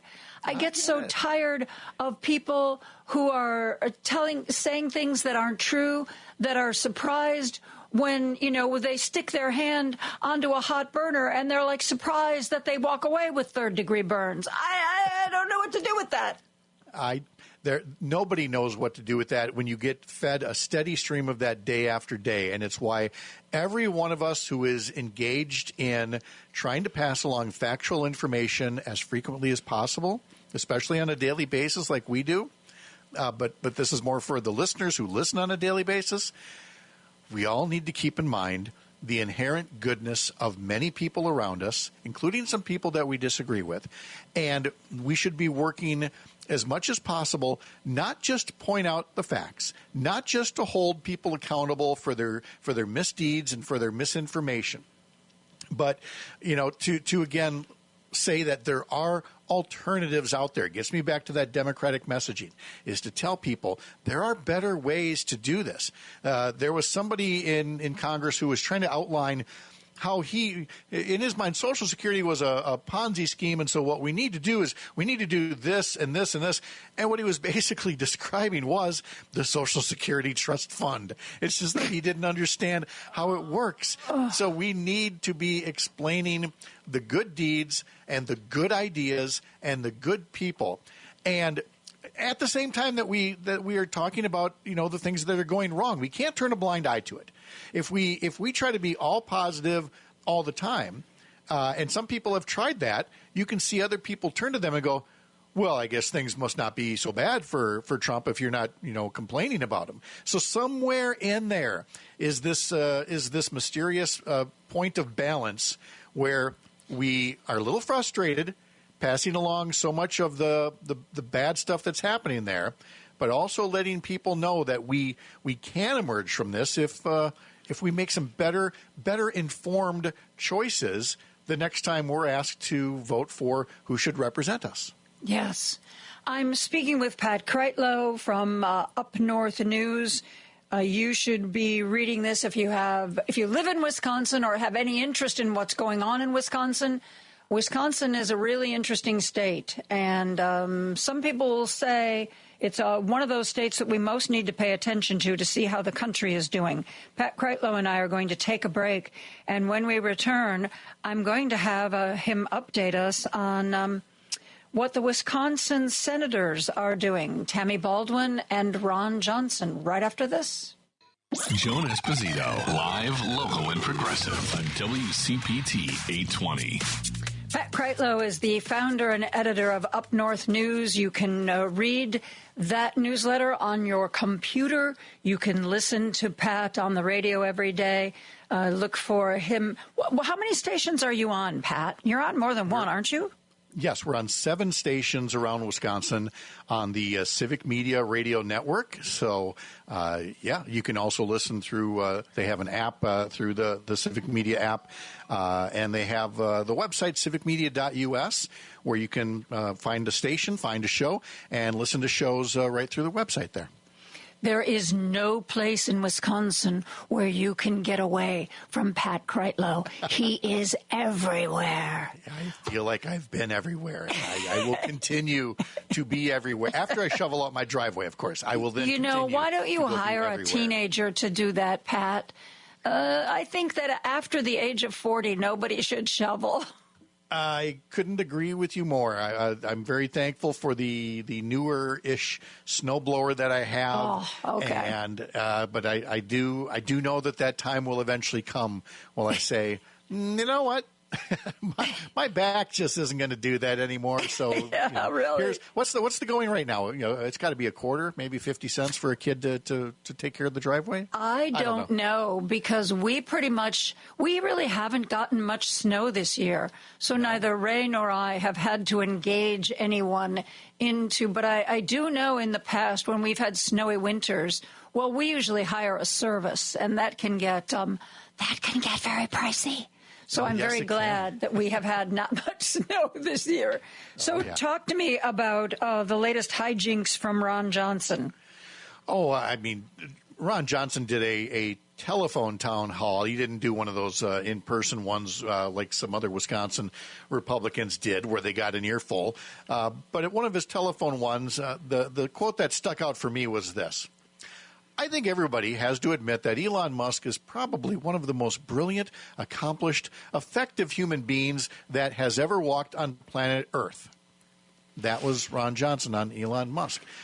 He notes that, yes, he understands that Elon Musk was not elected, but Johnson says he trusts him more than unelected bureaucrats and says that he's hopeful that Trump and Musk can make the federal government run more effectively and efficiently. And you know why they can't? Because those unelected bureaucrats are the ones with the expertise, the ones with, a sense of service and mission who make things work. And as Elon Musk did so well with Twitter, turning it into the dumpster fire that it is, when you get rid of, half of your workforce just willy-nilly and say, oh, we can make do with less, you get a platform now that, there's only, MAGA folks, Nazis, and a few other hangers-on. Everybody else has moved to, Blue Sky or other platforms. We don't have another government to go to. We don't have a Blue Sky. We have one government. And if Ron Johnson thinks Elon Musk is brilliant at this, well, then Lord help us all. If it were anybody other than Ron Johnson, I would say they really know better and they're just, echoing Trump talking points, because I'm so tired of so many democratically elected legislators who say, well, privately, my Republican colleagues are horrified. Privately, they're outraged. Privately, they don't know how to get a hold on this. But publicly, they toe the party line. But I'm not so sure. And I'm really not trying to be silly or excessively insulting. I'm honestly not sure that I feel that Ron Johnson knows enough to know that those are talking points and not true. I think there's a small group of senators from the Republican Party, and I would put Tommy Tuberville into this group, that really don't understand their job, really don't understand government, got to their elected position for a lot of reasons that don't have anything to do with competence. I wonder if he believes what he said. He believes what he says because it fits his narrative that all government is bad and therefore must be demolished, and that the private sector and all of those benevolent millionaires and billionaires out there will take care of us. That has always been the Ron Johnson mentality, the same guy who is continually spreading Russian disinformation about Ukraine and foreign policy. So he's not going to strike most folks as a Rhodes Scholar of governmental policy. He's going to say the things that, the far right Wall Street class of Republicans has been saying. And that is whatever needs to be said to return control of government to a gilded age, when only, the tech bros of today, who were the robber barons of yesteryear, are the ones that are calling all the shots. Yeah. Now, compare that to Tammy Baldwin, since you wanted to hear about both senators. Tammy Baldwin is doing a very nice job of, on a daily basis, putting word out there about the cuts that are impacting people, real people in Wisconsin, and whether it's through veterans or through Social Security. She also talked about the Veterans Crisis Hotline, something that she was instrumental in setting up, and saying that Veterans Crisis line, the 988 line, has had too many people fired. That is a service that has fielded 2 million contacts since it launched in July of 2022.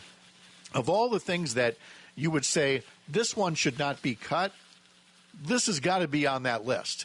And Tammy Baldwin is right to call out the fact that if the VA is going to be laying off 2,400 workers, including some at that Veterans Crisis line, well, people ought to know about that, because, again, that's not necessarily what Trump voters voted for. Well, but you're talking about an administration who seems to think it's okay to cut the funding for research into cures for childhood cancer. Oh, so what a waste that is, kids, huh? Yeah, if the kids can be sacrificed, come on, so we sacrifice some veterans who don't get the help they need and end up taking their own lives. Well, it's all in the service of government efficiency. Well, and by that they mean, again, the fairy tale of the benevolent billionaire. The benevolent billionaire class will take care of us. They will start. They will fund the research. They will pay for the crisis line. They will pay for the private schools that will make America great again. When that's not ever going to actually happen. But they want to believe that it will, that the benevolent billionaire class is just waiting to ride to the rescue, but they can't until they demolish what is left of an effective government. And it comes back to, one of the sayings I give you all the time: those who hate government the most should be trusted the least to run it competently, because they just want to tear it down and hope that there's this savior in the private sector that's going to run everything for them efficiently, like an authoritarian would. Yeah. But the thing, I know that the tech bros have this, move fast and break things, break something apart, and then you figure out what's important, and then, you hang on to that. But they're also talking about trying to run the government like a company. And I've said this before. Can you imagine the board of directors and the CEO of Target saying, we think that there's some waste and inefficiencies in our system, so we're just going to close every Target store in the United States. We're going to fire all the employees because we don't want them influencing our deep dive into how things work. And then we're going to sit back and we're going to analyze, okay, where do we get our stuff? How much stuff do we get? How do we get it? Where we're going? And then when we figure out how to do it without the waste, well, at that point, we'll open the stores back up again, and maybe we'll know then who we want to rehire. What company would work like that? None, because government is not a business. And I know that, again, it's going to take beating that drum a little while longer till more folks get it, but I do think that one of the after effects of this terrible dark age that Trump and Musk are taking us through is that more people will understand government is not a business. It doesn't operate the same way. It shouldn't behave the same way. It is the one that should invest in difficult economic times when the private sector does not have the funds to invest. There's a whole slew of reasons why government is different and not a bit. Businesses are businesses. Government is government. They are not the same. They have some similarities, but at no point does a single company say, we're going to take care of the roads, we're going to take care of education, and so forth and so on. I mean, you had that a few times with, coal mining. The mine had the company store, and you had to buy everything from there. And is that really what we want? Is that a few mega corporations are going to decide what's in our marketplace, including our marketplace for politicians? I don't think people really want that. What are you working on now for Up North News? Oh, well, we are, again, tracking what the president will say tonight, and we will talk about the impact of it. But by and large, we are focused on our big elections here on April 1st. That will be not just for that state Supreme Court seat, but we also have a race for state superintendent of public instruction, where you have an incumbent who is a tireless public education advocate and champion versus a woman named Brittany Kinzer, who is a voucher and charter school advocate. The voucher school system in this state is rapidly approaching costing taxpayers $1 billion. And if she were to win this seat and work with a legislature to siphon even more money away from Wisconsin public schools, it would just make the bill for Wisconsin taxpayers that much higher. So we're watching those two elections and then some more school referendums. We have more school referendums again in this wave because we have a legislature that for 16 years has not allowed state aid to schools to keep up with inflation. 16 years of falling behind year after year after year. And so even though there was a modest increase in the last budget, That can't make up for 16 years' worth. Yeah. But Republicans in the legislature are trying to paint public schools as the bad guys for forcing these referendums. And so I urge people again, say yes to the referendums. Say no to the legislators that put us in a position to have all these referendums. And say no to any candidate that Elon Musk is backing. That's just my personal advice as well. Yes, absolutely. Look at who the benefactor is, and if Elon Musk is one of them, the man hasn't done anything for you yet. Don't think that he's going to start now. Yeah. Pat Kreitlow, Up North News. You can go to upnorthnewswi.com, and you can hear him pretty much everywhere that there is a radio in Wisconsin. Pat, thank you so much. It is always great to talk with you, and I will possibly talk to you before this election, April 1st, but certainly afterwards to find out how it all worked out. All right. Always a pleasure, Joan. Thank you. Thank you, Pat. We are going to take a break for news. We are going to be back with much more after this. Don't turn that dial. A dangerous mistake to make. Joan Esposito, live, local, and progressive, returns right now on WCPT 820. I got a chance to talk to Congresswoman Robin Kelly when she showed up at the Friends of Labor breakfast in Joliet, Illinois, the breakfast that we attended with our radio staff, talking to a lot of people from a lot of different unions who understand that unions themselves and all of their union brothers and sisters are stronger when everybody stands together. I talked to Robin at that time about why she came to the breakfast, and she told me about why it was important and why that she wanted to show her support for something that she felt was so important. Congresswoman Robin Kelly joins me now. Robin, how have you been since the breakfast? I am hanging in there since the breakfast. I'm doing well. Yes. You know, I was jealous. They brought out the food after I started on the radio, and by the time I finished up, the food was gone. So, yeah, if I go out there and do that again, I'm going to, during one of the breaks for news, I'm going to run over and fill up a plate, and then my radio audience will enjoy the sounds of me eating for the next 20 minutes, which I'm sure will be a delight.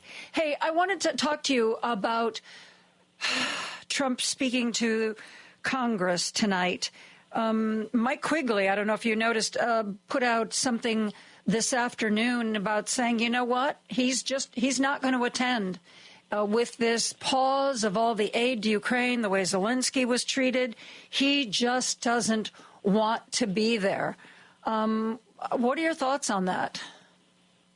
I totally understand, and I respect anyone that makes a decision not to attend. I am making the decision to attend because I want to be there with some of my other colleagues that look at him, don't clap for him, and are defiant of him in that way, but in his presence. And also, if enough of us don't attend, they will fill those seats with people who will be clapping for him. So I want to make sure that doesn't happen either. I see. It's going to be hard. I'm not going to lie. It's going to be hard, but I'll be there. Well, you know, when I've watched State of the Union addresses before, whether it's a Democrat or a Republican, I know I'm going to hear some things that I agree with and some things that I don't, maybe some things that I will find inspiring. But tonight, I know I'm just going to hear misinformation, disinformation, and lies. I don't even know if I'm going to be able to do it without screaming, without running out of my front door with my hands waving and my hair on fire. I get that, too. And I can't imagine what he's going to say. I know it's going to be negative. I know it's going to be lies. I know it's going to be pats on the back for himself and the co-president. And I'm hoping he doesn't go as far as to make me, I may want to leave the room, but depending on maybe something he says that I'm not thinking about, I might have to jump up and leave myself. You know, I'm trying to, I guess, respect the institution and be supportive of, you know, Leader Hakeem Jeffries, because he just has responsibilities as the leader. But, no, I know. It is. I'm not saying it's going to be easy. It is going to be tough. I don't even like to look at him. Oh, really?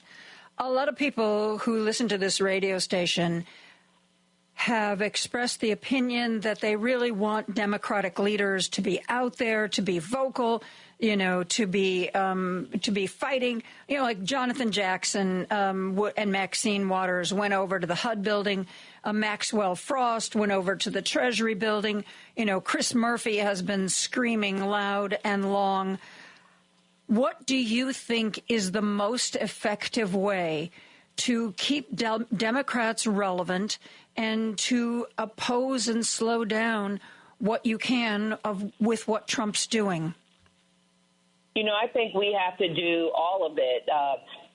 Some protesting. Many of us have had teletown hall meetings that 11,000 people tune in to the meetings that I've had. I've had press conferences, you know, I'm talking, you know, not only to you, but influencers, creators, and that's which we're doing a lot of that today. I was on Black Radio today, then I was on Nexstar. I'll be on some different things tonight, you know, with podcasts. We have to do it all. And, of course, what's been our mainstay is the court. That's what's really holding it down for us, because we are fighting with one hand, you know, behind our back. And I know, like people have said, you know, that people have called them and said, you know, rush the stage, or can't you do this, can't you do that? Well, no, if we rush the stage, somebody will get shot, you know, and, you know, there's things we just can't do. Again, Republicans are in charge of the White House, the Senate, the House, and some would say the Supreme Court. So it's really, really difficult. But we need allies, and allies mean the public. We need people that are represented by Republican congresspeople or senators to flood the zone, to call them. You know, we need everybody to be a part of this, to let them know that we vote and we're not going to vote for you, or to protest where they can protest. You know, there's been protests in front of Tesla. Maxine Waters reported to us that there was like 3,000 or 4,000 people in front of whatever's in her district, SpaceX or whatever, and there were people there. These are everyday people not elected doing their part, too. You know, we need to scare them. And, you know, I'm sure my 3 Republican colleagues in Illinois are sick of me saying this, but we need 3 brave Republicans to step up to stop this madness. I don't see any of them doing it, but we still need to put the pressure on. We can't just say that we do it. They need to hear from us. I think the only thing that is going to give Republicans the courage or the backbone to stand up to some of the worst stuff coming their way is knowing that they will lose their jobs if they do not. Yeah. Because that's what they're afraid of right now. And right now they're more afraid of Trump's wrath and Elon's money than they are afraid of their own constituents. And some of them even say they're afraid of physical harm, which is a shame that some of them have to say that, too. Because Tom Tillis claimed that was, even though he had encouraged Pete Hegseth's friend of her former wife to come forward with what she knew, promising her that he would vote against the nomination. He's now saying that that's why he didn't, is because he felt that he and his family were physically at risk if they did that. Mm-hmm. Well, I'm sure they hear from, those 1,500 people that he let go, some of those guys. I'm sure they're doing things behind the scenes. Tell me about the guest you're bringing tonight. My guest is Dr. Lisa Green. She runs one of the federally qualified healthcare centers in my district. She is a phenomenal doctor. She runs a phenomenal center, and so I'm very concerned if there's cuts in like the $880 billion they want to cut in Medicaid and things like that. That will really hurt healthcare facilities, not, of course, only in my district, but in many areas. But I have a lot of people in my district that will be affected, up as many as 300,000. Wow. Yeah. Well, good luck tonight. Better you than me. I've got to tell you. Scream for me. Yeah. I mean, I think I would have to medicate myself if I were going to have to listen to him talk and lie like he did. Mike Johnson was asked if he's going to, tear up the address the way Nancy Pelosi did, and he's trying to make a big joke out of it. But I read that Nancy Pelosi, what she did when Trump was making his speech then, is every time she was on a page where he said something that wasn't true, she made a little tear in that page. And she said she realized that by the time he was done, that she had torn every page of the speech. And that's why she did what she did. I think it's going to be rough. Good luck tonight. Thank you so much. And thank you for amplifying this. Yeah. Congresswoman Robin Kelly represents Illinois' 2nd District. We are going to take a break, and we're going to be back with more after this. Joan Esposito, live, local, and progressive on WCPT 820. If you log on to WCPT820.com, oftentimes what will come up is Heartland Signal. We are two halves, two sides of the same coin. They are our digital arm, and they have digital reporters who do really good work. One of those people is Rich Eberwine, who joins us once a week to share with us 3 stories from Heartland Signal that we otherwise might have missed. Rich, thanks for being here today. Always a pleasure, Joan. Thanks for having me. I was at the beginning of the show, I was talking to Pat Kreitlow, and we spent a little teeny bit of time talking about Derek Van Orden, the man who supposedly was a little bit inebriated when he screamed at a bunch of interns who were taking pictures in the Capitol Rotunda. A tradition is you lay on the floor and you take a picture of the ceiling. Well, apparently Daryl didn't like that. And actually, the security footage for that incident has never been released, thanks very much, apparently, to Mike Johnson being in Derek's corner. So Derek is back in the news, back on Heartland Signal again. I shudder to ask why, Rich. Yeah, so as everyone is probably aware, Republican congressmen, including Derek Van Orden, have been dealing with a lot of angry constituents during town hall events in recent weeks. And why are they mad? Well, you can pick your poison on that one. Van Orden and his colleagues are supporting the funding freeze that's preventing people from receiving benefits, DOJ laying off federal employees, including veterans. And Van Orden went on cable news and, full-throatedly defended Donald Trump's idea to use U.S. troops in the Gaza Strip. And him and nearly every other Republican in the House of Representatives approved a budget that will undoubtedly make cuts to Medicaid and SNAP. So a lot of his constituents are probably wondering when Van Orden and his colleagues are going to start lowering costs for them like Donald Trump promised during the campaign instead of approving policies that would drain their bank accounts. And in response to the backlash, Van Orden canceled a town hall event last week, and he rescheduled another appearance at the last minute to throw off protesters who were scheduled to attend and give the representative a piece of their mind on what they're feeling about these policies. And instead of facing the music on these decisions, Van Orden decided to go on the Meg Ellefson show, Wisconsin political talk show, and liken his constituents to Nazis. We have a clip of him saying that. Well, it's not just Glenn. They're over disrupting Fitz's meetings, and they did a whole bunch of Republicans around the country. And people have to understand, I'm a little history buff, and all people associated with the communist movement and the National Socialism movement used to get their way politically is they would do stuff like this, and they were called agitators. So this is a time-tested, proven method for very far left and very far right groups to get their way. And when I say very far right, I mean actual National Socialists. So here's what I told everybody. We've been getting harassing calls. I just got more death threats last week, me personally. If anybody's coming to any of these meetings that we have and they act in an unlawful manner by harassing people, or if they're being disruptive, refusing to leave a venue, we will have them arrested and charged with a Class B misdemeanor.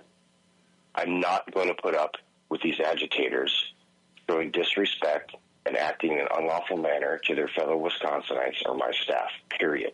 FAFO. Well, listen, we're not doing it. Republicans are too nice. Oh, my God. Republicans are too nice. Oh, my God. We should put that on a loop, Rich, and every time they do something outrageous, play Derek Van Orden saying Republicans are too nice. You know, isn't it interesting how Republicans are all for free speech until it's speech they don't want to hear? Yeah, you know, that kind of goes back to Donald Trump's recent Truth Social post saying that college students who are protesting should be expelled. You know, they don't want to hear it if it's going to be critical of them. And obviously, death threats are unacceptable, but not all of these constituents are acting in that way. They are trying to tell Representative Van Orden and the other Republicans that they are not fans of these policies that they are trying to pass. And you know, in another statement Van Orden gave, he was implying that the protesters that were showing up to his town halls were funded by George Soros. And so, he's crafting another narrative of, just nonsense, basically. And this is another talking point that is being, repeated by other Republicans as well in competitive districts who are dealing with protesters. The other one being we covered today, actually, is Representative Tom Barrett, who is a representative in Michigan from a competitive district, and he echoed that same George Soros sentiment in an email to his constituents and he wasn't even giving a town hall at the time. They were just showing up and protesting and chanting for him to schedule a town hall. And in response to that, his press secretary told the protesters that Representative Barrett is not hiding, and that they don't think holding a town hall is a good idea because it wouldn't be productive. Really? So yeah, I think the irony of all this, the George Soros narrative, is that they're spreading this narrative of a hyper-rich donor influencing people while actively endorsing the actions of an unelected hyper-rich donor who is taking a sledgehammer to people's lives and wielding unprecedented power in the federal government as we speak. Well, that's classic Republican tactics of recent years. Do something bad and pretend it's good, but if the other side does anything, you tell them how bad they are, even if they're doing something that you've already done or you've thought about doing or you've talked about doing. God forbid the other side should take some sort of action. And it's just, I'm so tired of it, Democrats bad, Republicans good. And, if you can have whatever talking points you want to have, but if anybody takes the time to look at who's actually doing what the actions are, well, that's a whole nother story, isn't it? Yeah, and I think it's important to highlight the fact that a lot of these are extremely competitive districts, and Van Orden is, the Wisconsin 3rd Congressional Representative, and you're listening to WCPT 820 because facts matter. Sorry, go there. Yeah. Can you still hear me, Joan? I can hear you. You just sort of stopped. Okay. I don't know. If Paul... I didn't hit anything. Paul hit you? Did Paul hit you? Paul just knocked me out really quick. Oh, my I'm God. Back. I wish I didn't hit anything, though. That was weird. But you wanted Roger Marshall? That was the... Yeah, we could queue up Roger Marshall. Right now, as far as cutting out those jobs, a huge percentage of those people, and I don't even know what you care about the veterans, are veterans. Yes. And that is a damn shame. Yes. Yeah. That is a damn shame. I'm not a Democrat, but I'm worried about the veterans, man. Well, I yielded to one of my elders, and I appreciate his comments. I think it's a great. I'm not going to. We don't have time for everyone to stand up. I do got 2 more commitments today. Appreciate everybody making the drive out, and God bless America. Thank you. Oh, wait.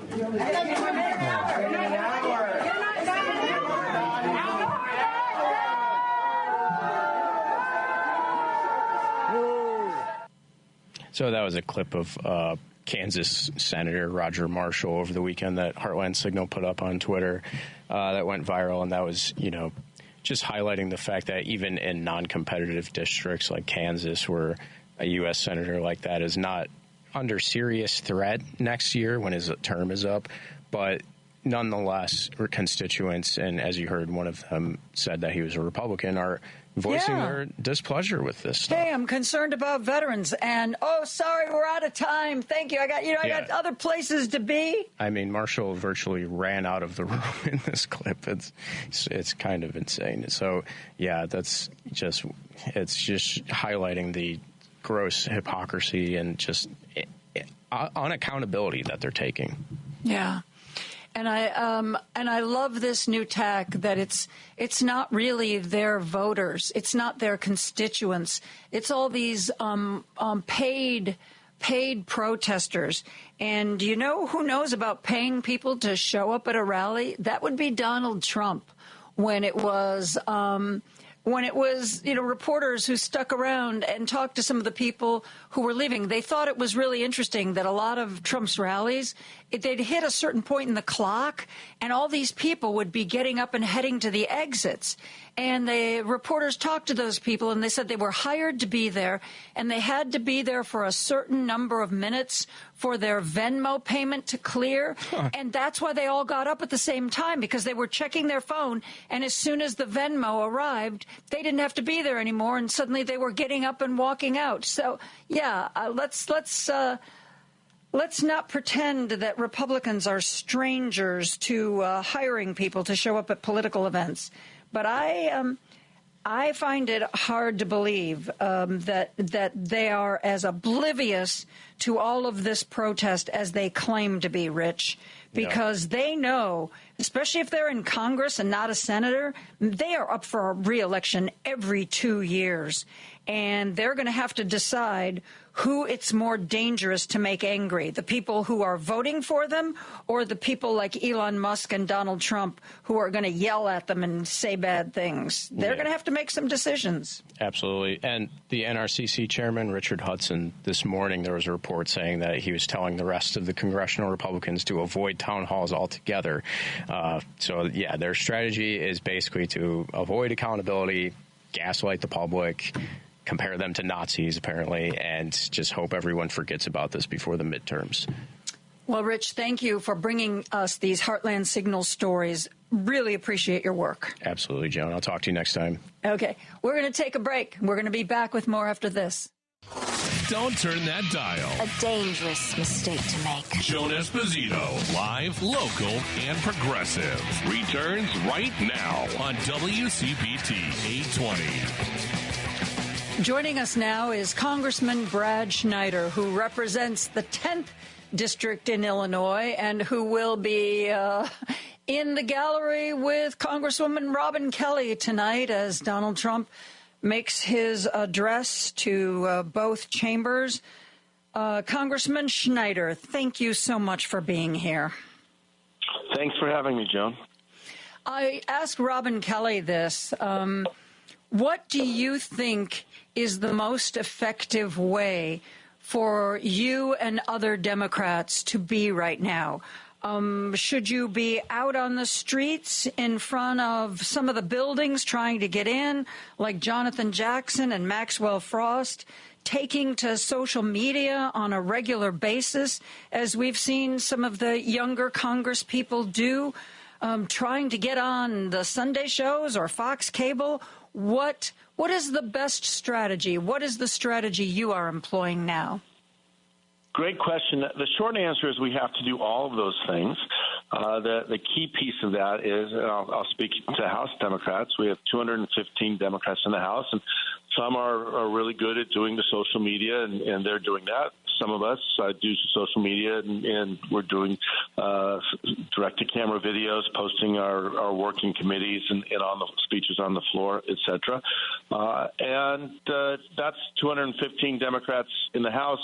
We got a whole lot of people at home who are also out and making sure their voices are heard.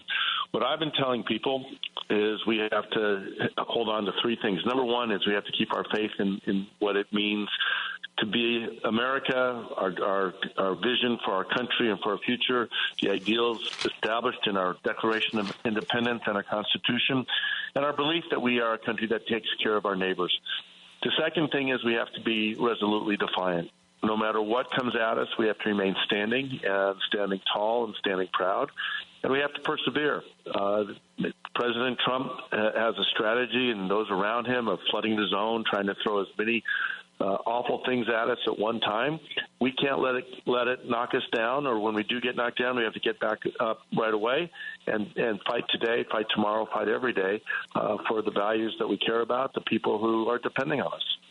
You know, one of my neighbors was able to be on your telephone town hall recently, and they said that, you addressed the crowd and said, look, what do you want from me? Do you want me to go along with what Republicans are doing? Do you want me to try to work in a bipartisan way, or do you want me to oppose everything that's going on? And my next-door neighbor said that the majority of people responded that they wanted you to move forward in a bipartisan way.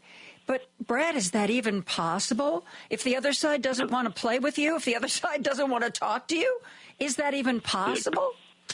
Yeah, let me touch on that. We did a telephone town hall last month. We've got another one coming up on Monday the 10th. We had 11,000 people on that phone call. There's no venue in the 10th district where we can bring 11,000 people together to hear from neighbors and to listen to as I answer their questions. We also did a poll, so let me clear that.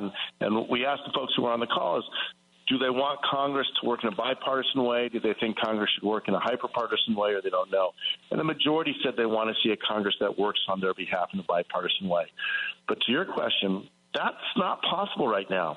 The Republicans have made it very clear they want nothing to do with the Democrats. They want to ram down their agenda to put burdens on working families, to cut the budget they passed last week, $880 billion out of the Energy and Commerce Committee. The bulk of that has to come out of Medicaid. 70 million Americans rely on Medicaid for their health care. 40% of the babies born in the country are born covered by Medicaid. This is a horrific agenda. We're not going to enable it. So it's very hard to envision how there might be a prospect for bipartisan effort. That said, if the Republicans wanted to come to the table and put out ideas that are going to benefit people, going to lower the prices at the grocery store, make housing more affordable, those would all be things that Democrats would sit down and talk to our colleagues about. But that's not what they're interested. They're taking their instructions maybe from Donald Trump, more likely from Elon Musk. He's going to be here tomorrow night talking to the Republican conference, telling them what to do. Is Elon Musk going to be in the chamber? Is he going to be there as a guest of Trump? I believe he's going to be in the chamber tonight. That's the story. But what really stunned me is tomorrow night he is meeting with all of the Republicans, congressional Republicans together. Mike Johnson has him coming, and I don't think he's coming to listen. That's not Musk's style. He's coming to instruct. Good grief. I understand in his first term as president that Donald Trump was the only people he really wanted to listen to were his friends who were richer than he was. Supposedly, he used to call them and ask for advice. So we know he is certainly enamored of Elon Musk's wealth. But I cannot believe that he is letting Elon Musk take the reins. Is he is he that cowed by Elon Musk? Is he that indebted to Elon Musk? Or is he more senile than we've been led to believe? I hadn't thought about that last part, but what I'll tell you is we've seen Trump throughout his lifetime, but certainly his first administration. As you said, he cozied up to billionaires, but he also cozied up to strongmen, folks like Vladimir Putin and Viktor Orban of Hungary. And you're putting the two together. What we know about Russia, and part of what brought Russia's economic ruin, is it's overtaken by oligarchs. And Elon Musk is behaving like an oligarch. Donald Trump is acting like he wants to be a dictator, and we should give every American concern. That's why it's so important, as we started this conversation, that all of us stand strong, we stand together, and we are resolutely defiant, because we can't let Elon Musk dismantle our government. We can't let Donald Trump overturn our Constitution. What can people, just, your constituents, people like me, okay, well, set aside for a minute the radio show, but, what should we be doing? Should we be marching? Should we be writing stern letters? It's sort of, I know that there's a lot of stuff out there. There are boycotts, there are protests, there are marches. Again, would the correct answer, Brad, be all of the above? The answer is all of the above, but I'll give some ideas. The budget the Republicans passed last week is a major threat to Medicaid. If those cuts go through at Medicaid, you're going to see hospitals like Mount Sinai in Chicago really struggle to take care of the patients that depend on it. We should be gathering in front of places like that, showing our support, rallying in support of people who depend on Medicaid for health care, standing in front of the places where veterans are served, rallying in support of our veterans, people who served our nation, put their lives on the line for our freedoms, and are now being told by Elon Musk that we don't care about you. We should be demanding that the Social Security offices remain open. They're closing offices in Illinois and across the country. It's going to make it harder for people to get the benefits that they've earned over a lifetime of work and that they depend on in their retirement. Every one of these things, and every day we're going to need to just stand and persevere, because Trump and his allies in the Republican-controlled House and Senate are going to continue to put burden upon burden upon burden. We face a potential shutdown next Friday. Democrats don't have the power to shut down the government. The Republicans control the House, the Senate, and the White House. They're going to choose whether the government stays open or shuts down. And we need to make our voices heard to say that we need to pass the budget the funding for what is fiscal year 2025 that started almost 6 months ago on October 1st. I've read some people who speculate that maybe, even though it's a Republican-controlled Senate, that the Senate will maybe soften some of the worst of what's in the congressional budget. Do you believe that? I hope so. You saw, look, the last Tuesday when the House was trying to pass this god-awful budget, they didn't have the votes. They sent everyone home. And then as it was reported, President Trump got on the phone and was screaming at people. One report I heard was that you could hear his voice through the phone, through the door. Ew. And eventually they got the votes they needed. All but one voted for this budget, and the one who didn't vote for it because it wasn't severe enough. So I don't know what's going to happen in the Senate. I don't know what influence the president has in the Senate. It is supposed to be a deliberative body. But remember, the Senate approved Kash Patel for the FBI. I was just going to say, they certainly didn't stand up to any of his cabinet nominees. Not a one. Not a one. So we shouldn't maybe have a lot of faith that they're going to somehow save us when it comes to the budget. No, we have to have our faith has to be in the American people. And, we have to recognize that President Trump won a majority of the vote, of the popular vote last year. He won not just some, but all of the swing states. But I don't think the people who voted for him voted for what he's doing. And we need to talk to our neighbors, talk to our people we work with, and get them to understand what's at stake and to join us in resisting what this administration is trying to do and restoring faith in our Constitution, upholding the rule of law, and moving forward to make sure that Trump does not undo what is soon to be 250 years of America. Yeah. Who are you bringing as your guest tonight? Thanks for asking. My guest is a gentleman named Adam Mulvey. He's a 20-year Army veteran, served 3 tours of duty in Iraq, 1 in Afghanistan. He retired in 2019.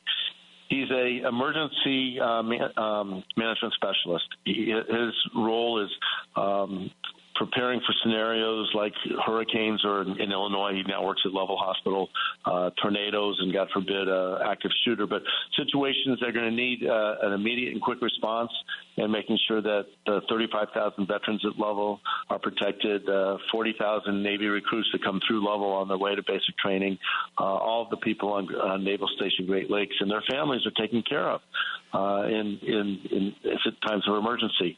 He was a probationary employee, which means that he was in his first year of service, 11 months. He was getting rave reviews, and in the middle of the night, he got an email from DOGE, from the Elon Musk team, that's saying, we no longer want your services, you're being terminated. And what's worse, it was a form letter went out to at least 6,000 veterans, thousands of federal workers, saying you're being terminated for performance. It had nothing to do with their performance. Their probationary status was a reflection of their tenure, not the reflection on the quality of their work. These were people like Adam, who had served our nation in uniform for 2 decades and wanted to continue to serve our nation and the veterans like him. And Elon Musk and his cronies said, we don't care about you. We don't want you. Goodbye. I'm very worried about our country. And I know that the grassroots efforts are kind of just starting to take off now. But if people were able to mobilize in the first Trump term, I have every bit of faith that we will mobilize for a second Trump term. And I thank you for what you are doing in Congress. Thank you. Thank you, Joan. We're seeing that mobilization. Like I said, I had 11,000 on a telephone town hall last month. I was talking to a colleague from Washington State. He had 13,000 last week. Another colleague from North Carolina had 19,000. These are massive turnouts. And we're going to be out in the district talking to people when folks see me. Stop me, say hello, tell me what's on your mind. And I promise you, if we stay together, we hold together, we stand, as I keep saying, resolutely defiant and persevering to protect the dream we have and the vision we have for our country. We're going to beat this back, and our first milestone will be flipping the House, and we need to do that. I'm not asking you to reveal anybody's secrets, but please tell me that when you talk to some of your Republican colleagues, they understand how bat poop crazy this is? They understand that parts and pieces of it. The president announced it. We were suspending aid to Ukraine.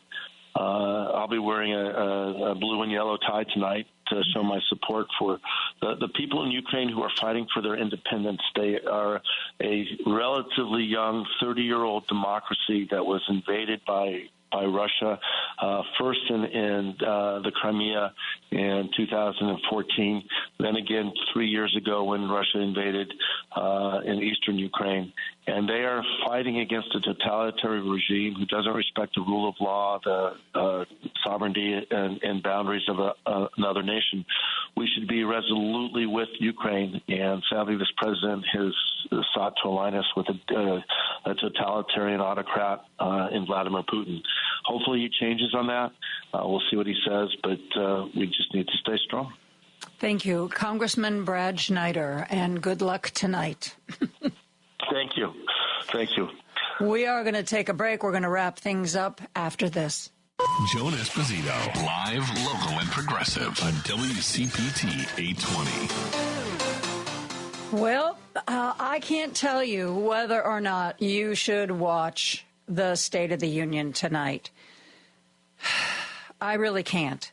I'm going to have it on.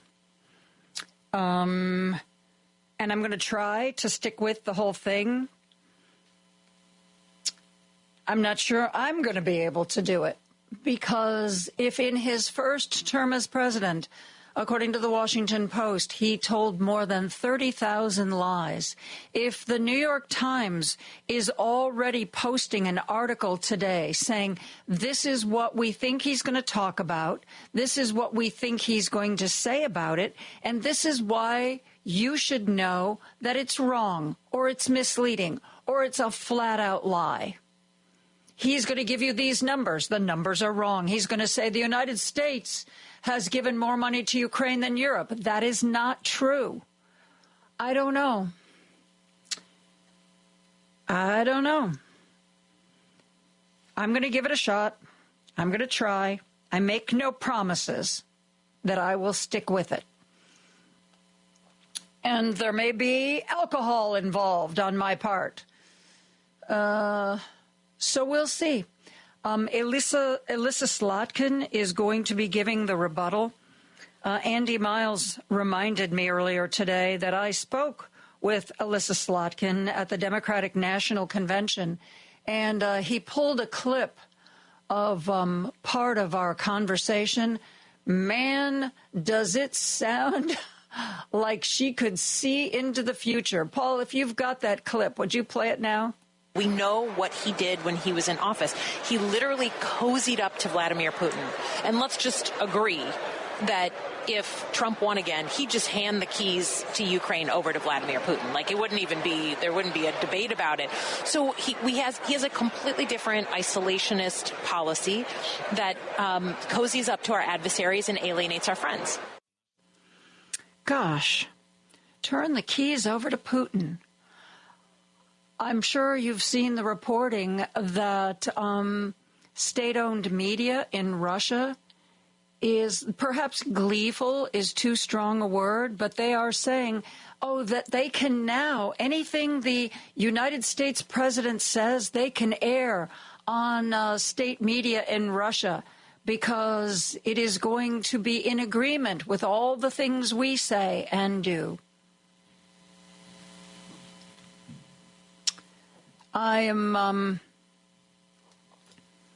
going to talk about the State of the Union tomorrow, but I don't think, unless something really out of the ordinary happens, I don't think I'm going to play any clips. You know, I try as best I can not to play clips from the Trump administration, the people who are in the cabinet.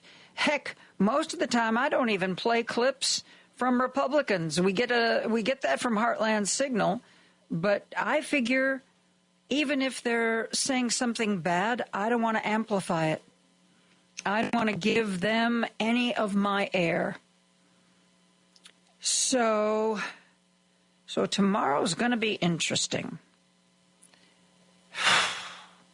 If you can tolerate all part of the State of the Union address, call in tomorrow.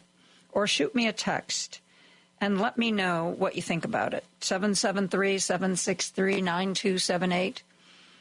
And we will spend the first hour tomorrow talking about that. I don't even think I'm so disgusted by all of this. I don't think I'm even going to start the day with my favorite hump day from the camel. That old, I think it was 1985 Geico commercial about, hey, it's hump day. No, we're going to just dive right into the phones and the texts. And you can tell me your favorite or least favorite parts of the State of the Union address tonight. Patty Vasquez is off tonight. Ken Mejia Beal and Elliot Serrano are hosting as they did last night. They're going to be talking to Ben Caminos, who's a host of a show called Out of the Box on WHBY.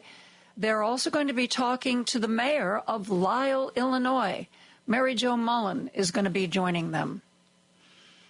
Tomorrow, like I said, we are going to spend the first hour talking about the State of the Union. I don't know. Maybe I could tolerate the State of the Union address better if I keep a running tally of how many things that he says are either disinformation, misinformation, or outright lies. Well, that might give me something to do.